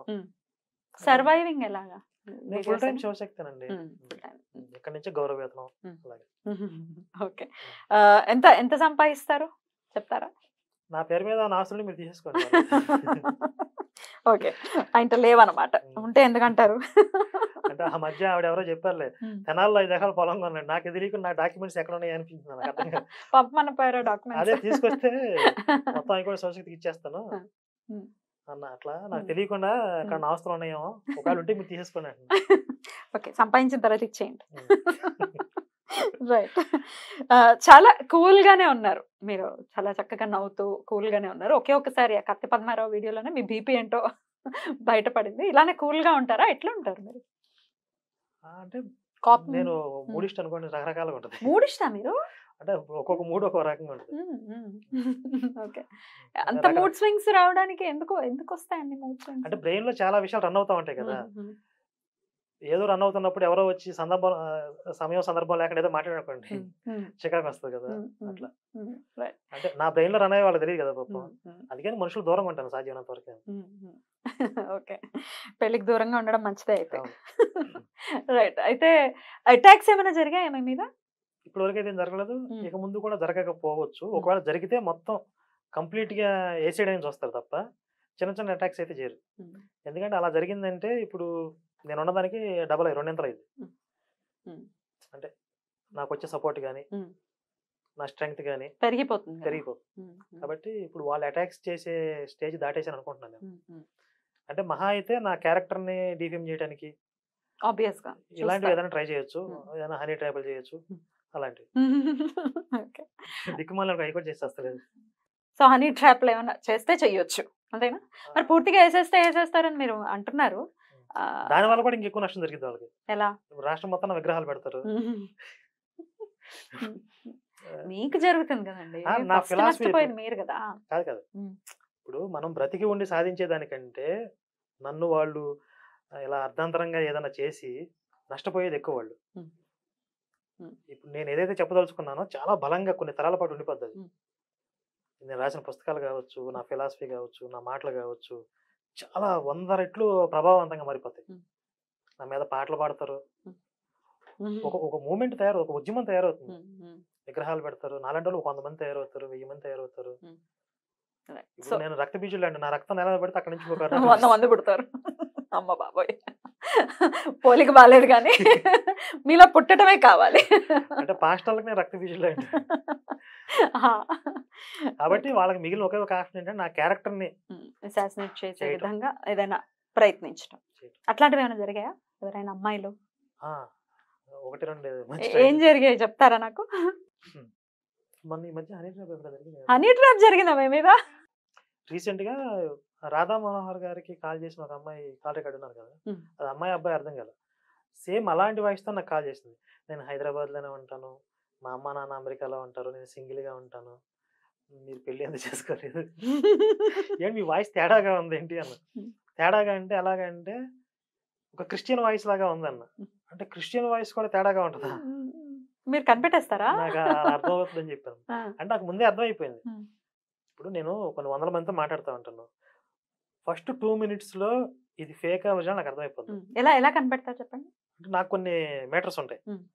అభిమాని అయితే ఎలా ఉంటుంది, వాళ్ళ ఎగ్జైట్మెంట్ కావచ్చు, లేకపోతే వాళ్ళు మాట్లాడే విధానం కావచ్చు, లేకపోతే ఈ మధ్యలో వీడియోలు చూడటం మొదలు పెట్టిన వాళ్ళు, అంతగా పరిచయం లేని వాళ్ళు మాట్లాడితే ఎలా ఉంటుంది, లేకపోతే ట్రాప్ చేసేవాళ్ళు ఎలా మాట్లాడతారు, ఎలా మాట్లాడతారు ట్రాప్ చేసేవాళ్ళు? రివీల్ చేయకూడదు ఇప్పుడు ఇక్కడ. చెప్పండి, అమాయకులు పాపం. అయ్యో, ఇప్పుడు ఆయన రివీల్ చేస్తే వాళ్ళు చక్కగా ప్రిపేర్ చేస్తారు. కాబట్టి నాకు 2 నిమిషాలు అర్థమైపోయింది. కాబట్టి ఏమంది అయితే హైదరాబాద్ లో సింగిల్ గా ఉంటాను, ఇంకేమంది? అదే హైదరాబాద్ లో సింగిల్ గా ఉంటాను అంటే ఇక రమ్మని ఇంటికి. మరి మీరు ఏం రియాక్ట్ అయ్యారు? ఎలా రియాక్ట్ అయ్యారు? ఆ రికార్డ్ ఉంది, మొత్తం ఛానల్లో పెట్టేసాం. ఛానల్లో పెట్టారా? బట్ అదర్ దాన్ దట్, అలా అమ్మాయిలు ట్రాప్ చేయటం పక్కన పెడితే ఈ సోషల్ మీడియాలో మీకు ఫేస్బుక్ లో గానీ లేకపోతే ఇన్స్టాలో గానీ మెసేజెస్ రావడం ఇట్లాంటివి జరుగుతూ ఉంటాయి అనుకుంటా. జరుగుతున్నాయి. అంటే కొంతమంది నిజంగా అభిమానులే మెసేజ్ చేస్తారు, ప్రపోజల్స్ వస్తున్నాయా? అమ్మ బాబోయ్, ఎలా రిజెక్ట్ చేస్తారు? అంటే మంచిగానే చెప్తారు. కరుణాకర్ గారు సిగ్గుపడుతున్నారు. ఇదో యాంగిల్ ఉంది తెలుసా? అయితే ఇంకా నయ్యో, మీరు సిగ్గుపడకుండా చచ్చిపోవాలి. లేదు, అంత చచ్చిపోయేలా సిగ్గుపడట్లేదండి. అయితే ఇట్లా అమ్మాయిలు అడిగడం ఓకే, తల్లిదండ్రులు ఎప్పుడైనా అడిగారా మా అమ్మాయిని ఇస్తాను చేసుకోండి, అట్లా ఏమైనా వచ్చాయా? మధ్య ఒక ఆవిడ ఫోన్ చేసింది, అంటే మన ఆఫీస్ లో ఉండే ఒక అతనికి ఫోన్ చేసి, కరుణాకర్ నెంబర్ ఇస్తారా, ఆయన పెళ్లి అయిందా లేదా, మా అమ్మాయిని ఇద్దాం అనుకుంటున్నాను. పాపం చాలా జెన్యూన్ ఆవిడ. అట్లా ఒకళ్ళిద్దరు ఎవరో మాట్లాడి, ఈ మధ్య కూడా ఒక ఆవిడ ఫోన్ చేసి, ఒక ఎస్సీ పాప ఉంది, కరుణాకర్ గారికి ఇద్దాం అనుకుంటున్నాం అని చెప్పి మన కళ్యాణ్కి ఫోన్ చేసింది. అట్లా ఏమని చెప్పారు? చెప్తానులే, కరుణాకర్ ఫార్వర్డ్ చేస్తాను. రేవంత్ రెడ్డి గారి పాలన ఎలా ఉందండి? ఇక నాకు సంబంధం లేని విషయం అసలు ఇది. సంబంధం లేదు. అయ్యో మీరు పార్టీ పెడతా అంటున్నారు. పార్టీ ఒకవేళ పెట్టినప్పుడు తిక్కరైతే పార్టీ పెడతారు మీరు. పార్టీ పెట్టినప్పుడు ప్రణాళిక అంటే ఇప్పుడు ఆయన హిందుత్వానికి అనుకూలంగా వ్యతిరేకంగా ఏదైనా యాక్టివిటీ ఉందనుకోండి, అది మనం రియాక్ట్ మాట్లాడొచ్చు. అవుతారు. జనరల్ పరిపాలన అనేది మనం సంబంధం లేని విషయం. ఎందుకు సంబంధం లేదండి? ఓటే లేదా మీరు? నాది ఆంధ్ర కదా, ఇక్కడ తెలంగాణ ఓ, కదా. అక్కడ. ఓటు అక్కడ ఉంది. అయితే ఇప్పుడు మరి జగన్ పరిపాలన ఎలా ఉంది? ఇక్కడ ఉన్నాను కదా తెలియదు అని అనకండి. 2 నెలల్లో జనాలు డిసైడ్ చేస్తారు ఆయన పరిపాలన ఎలా ఉందో, ఆ తర్వాత మాట్లాడదాం. అంతేనా? మీరేం చెప్పరా? ఆ. రైట్. అయితే కొన్ని నెగటివ్ కమెంట్స్ అందరి మీద ఉంటాయి. రాముడి మీదే ఉన్నాయి, మన మీద ఉండవా? ఆబ్వియస్ గా ఖచ్చితంగా negative comments it's there everywhere. Hmm. ఇల్వల్వుడు పల్వల్వుడు అని మనం చరిత్రలో చదువుకున్నాం. వాళ్ళు వచ్చి రక్తాలు మలమూత్ర విసర్జనలు ఈ హోమగుండాల్లో వేస్తూ ఉంటారని వింటూ ఉంటాం. మనం రామాయణంలో కూడా వస్తూ ఉంటాం. అలాగే ఇక్కడ సోషల్ మీడియాలో కూడా ఇలాంటి ఇల్వల్వులు పల్వల్వులు ఎట్లా అంటే నెగటివ్ కమెంట్స్ తో బూతులతో కమెంట్స్ పెట్టడం అనేది చూస్తుంటాం. వాళ్ళని రాక్షసుల్లానే చూడాలి. సరే, కొన్ని మీ వీడియోస్ కి సంబంధించి నేను కొన్ని చూసానండి, కొన్ని కమెంట్స్. దానికి సంబంధించి ఏమైనా అడ్రస్ చేయొచ్చా? అడగచ్చనే? Negative comments. పాజిటివ్ కమెంట్స్ చాలా ఉన్నాయి మీకు, బట్ కొన్ని నెగటివ్ కమెంట్స్ ఉన్నాయి వాటికి సంబంధించి. ఇంకా 2024లో కూడా దేవుళ్ళ గురించి ఏంటి బాబు, దేవుడు టోటల్లీ పర్సనల్ సబ్కా మాలిక్ ఏక్ హే. అది రాముడు కావచ్చు, అల్లా కావచ్చు, జీసస్ కావచ్చు. దీనికి మీ ఆన్సర్? వీళ్ళ గురించి మొన్న ఢిల్లీ వెళ్ళిన వీడియోలో అన్ని మతాలు ఒక్కటే అని మాట్లాడే వాళ్ళని ఉరి తీయాలి అని చెప్పాను. నాకు అంత కోపం. ఎందుకంటే వాడు ఏ మతం చదవకుండా, ఏ మత గ్రంథం తెలియకుండా అన్ని మతాలు ఒక్కటే, ఒక దిక్కుమాలిన స్టేట్మెంట్ ఇస్తారు. ఎలా ఒకటైద్ది? ఒక్కటే అయితే వాళ్ళు మతాలు ఎందుకు మారుస్తున్నారు? ఒక్కటే అయితే వేరే మతం వాళ్ళు ఎందుకు చంపుతున్నారు? అసలు బేసిక్ కామన్ సెన్స్ ఉండాలి కదా. ఎలా మాట్లాడతారు వీళ్ళు? ఇలా ఒకటే అని చెప్పి మొత్తం ఒక జాతిని ఒక మత్తులో ఉంచేసేసి అపార నష్టం జరిగిపోయింది కదా చరిత్రలో. ఇంకా మేలుకోకుండా ఆ మత్తులో ఉంచే ప్రయత్నం చేసేవాళ్ళని చూస్తే నాకు చాలా అసహ్యం. అదే మీ ఆన్సర్? ఓకే.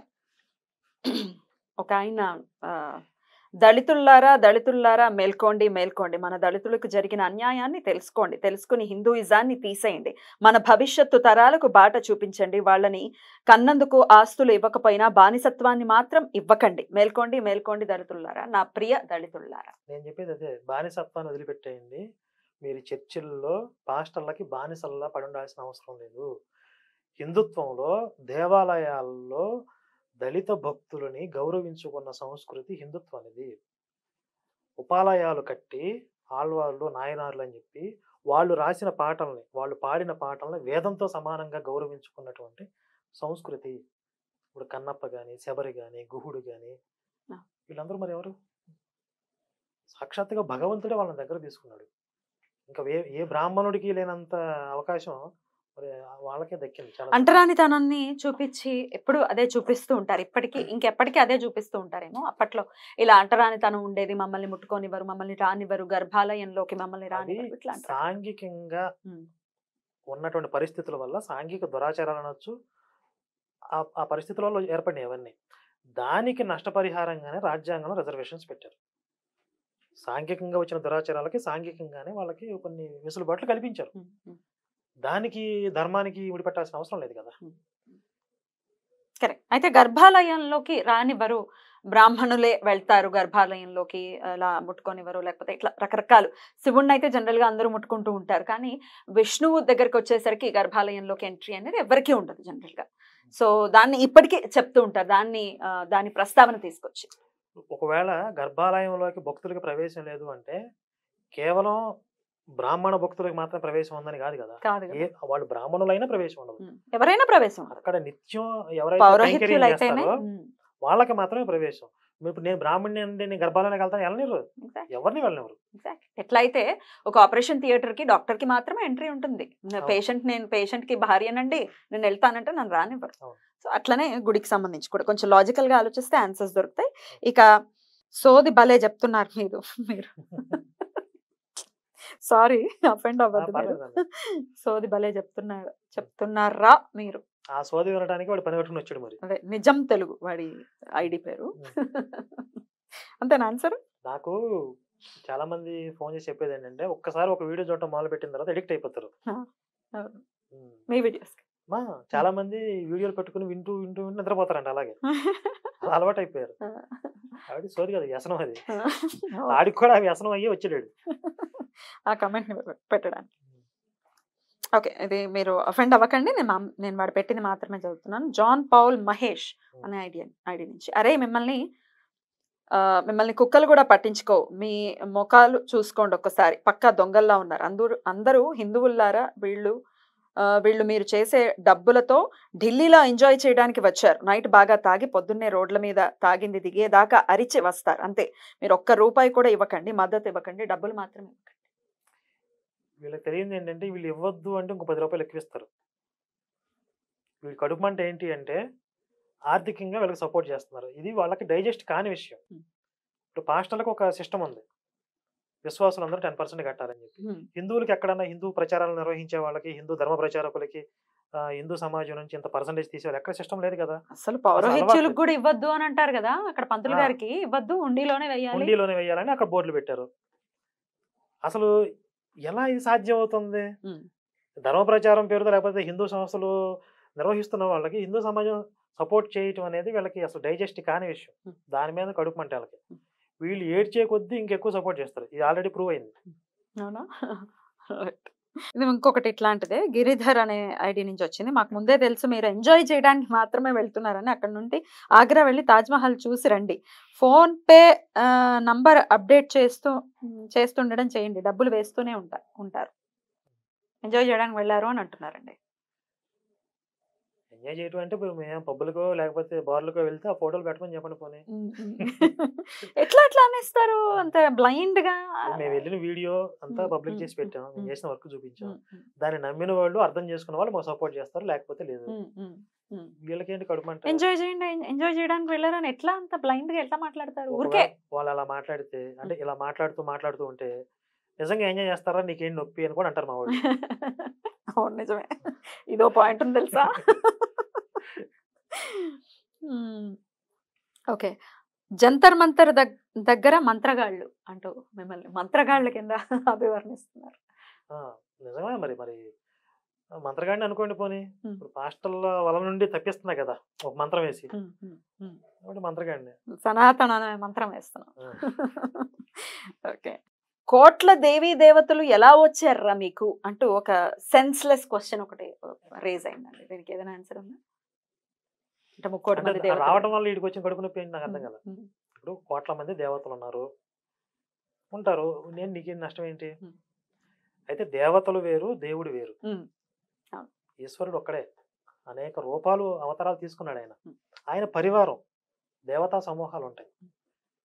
చాలా మంది ఏంటంటే ముక్కోటి దేవతలు అనగానే దేవుళ్ళు, దేవతలు, దేవుడు, ఈశ్వరుడు మొత్తం అన్ని ఒకటే పదం అనుకుంటారు ఈ సన్నాసులు. సింపుల్ గా ఆన్సర్ చేస్తున్నారండి మీరు. నేనా? ఇదేంటిది? ఇది ప్రసాద్ డబ్బుతో మదమెక్కిన దళిత ద్రోహి ఏంటిది? ఇది అమర ప్రసాద్ గురించి ఒక కమెంట్ ఏదో వచ్చింది. రైట్. అయ్యా, మీకు కులం మతం కావాలా, ప్రజలందరూ సంతోషంగా కలిసిమెలిసి ఉండటం కావాలా?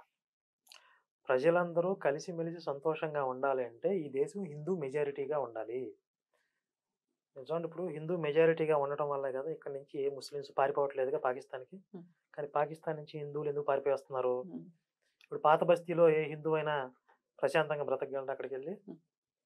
కానీ హిందూ మెజారిటీ ఉన్న ప్రాంతాల్లో చక్కగా ముస్లిమ్స్ వ్యాపారాలు చేసుకుంటారు, కుటుంబంతో హ్యాపీగా బతికేస్తారు.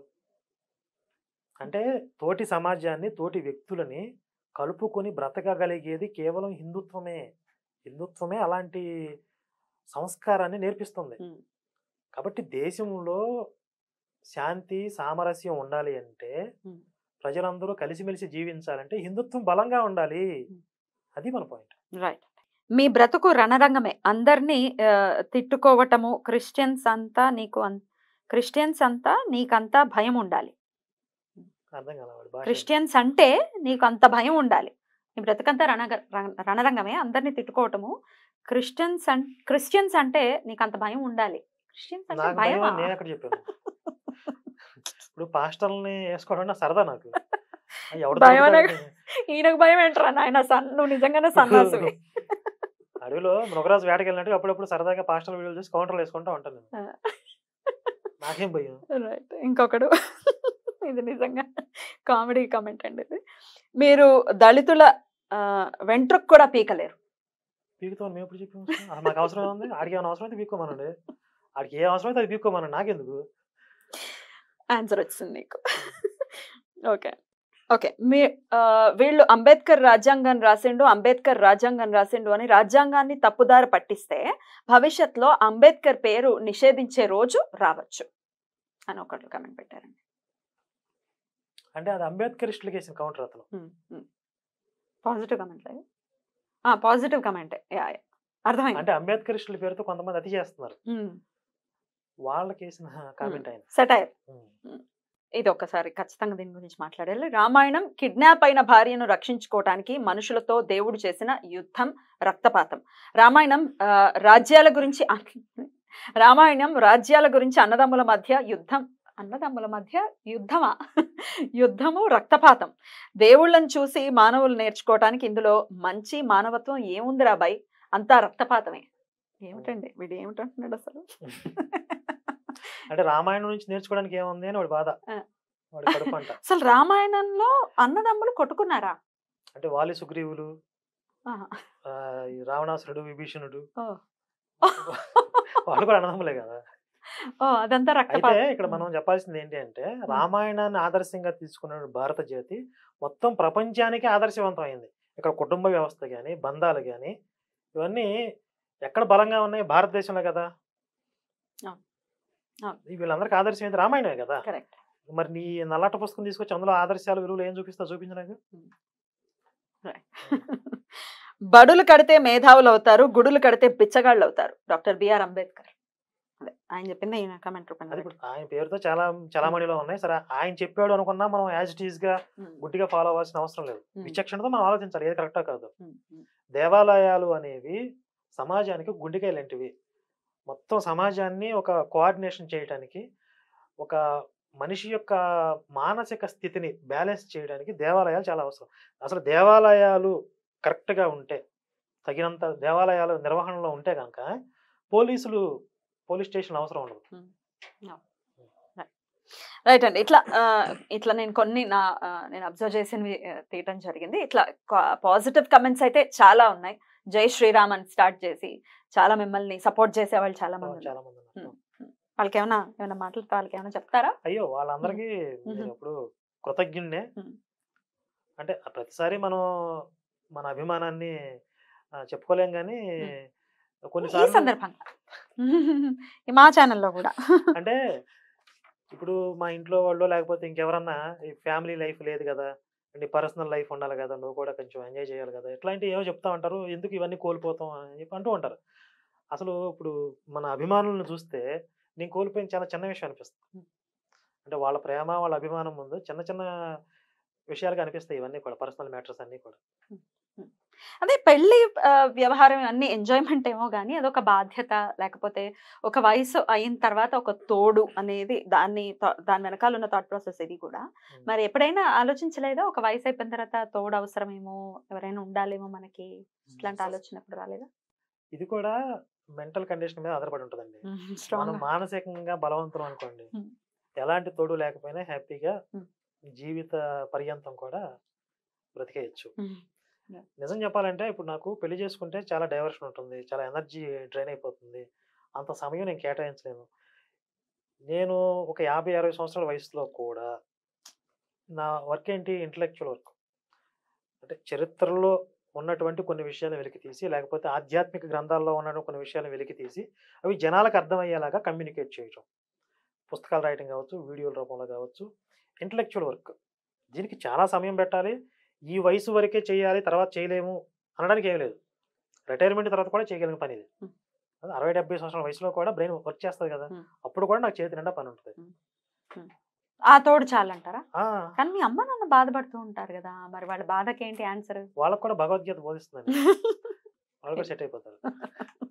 మీరు ప్రత్యామ్నాయం చెప్తున్నారు అంతే. ర్యాపిడ్ ఫైర్, ఒక చిన్న rapid fire. One word about these personalities. Okay, ఒక్క వర్డ్ మాత్రమే. Doctor B R Ambedkar. చాలా మందికి అభిమాన పాత్రుడు అలాగే కొంతమందికి సందేహాస్పదంగా అంటే అభిమానించాలా వ్యతిరేకించాలా అనే సందిగ్ధావస్థలో ఉన్నటువంటి వ్యక్తి. రైట్. మీకు నేను పాజిటివ్స్ నెగిటివ్స్ రెండు ఉన్నాయి. మ్మ్. అంటే వ్యక్తిగతంగా చూసినప్పుడు నిజాయితీ ఎక్కువ నిలకడ తక్కువ. ఓకే, లోకేష్. ప్రూవ్ చేసుకుంటున్నాడు. Right, that's all. ఇంకా చాలా ఉన్నాయి కానీ ఇవి చాలు. అద్భుతం సార్, చాలా చాలా సంతోషం మీ సమయాన్ని ఇచ్చారు. మీరు చాలా కూల్గా చాలా ప్లెజెంట్గా వెళ్ళింది అని నాకు అనిపించింది. మీకు ఎలా అనిపించింది? చాలా హౌ బాగుంది. వాజ్ యువర్ టైం ఇప్పటి వరకు చాలా మాట్లాడి? బాగుంది. రైట్. మంచి మంచి విషయాలు వచ్చినాయి. Right. Thank you so much Karunakar గారు. ఎట్లాంటి ఒడిదుడుకులు లేకుండా మీరు చేసేటటువంటి ఈ ప్రయాణం డెఫినెట్గా సాఫీగా సాగదు కానీ బోల్డ్ అని రోలర్ కోస్టర్ లాగానే సాగుతూ ఉంటుంది మీ ప్రయాణం. బట్ దెన్ దాంట్లో మీరు అనుకున్న ఏదైతే మీ విజన్ ఏదైతే ఉందో, లేకపోతే మీరు ఏది సాధించాలనుకుంటున్నారో దాంట్లో సఫలీకృతం అవ్వాలని మనస్ఫూర్తిగా కోరుకుంటున్నాను. Thank you so very Thank much you. అండి. నమస్తే. నమస్తే.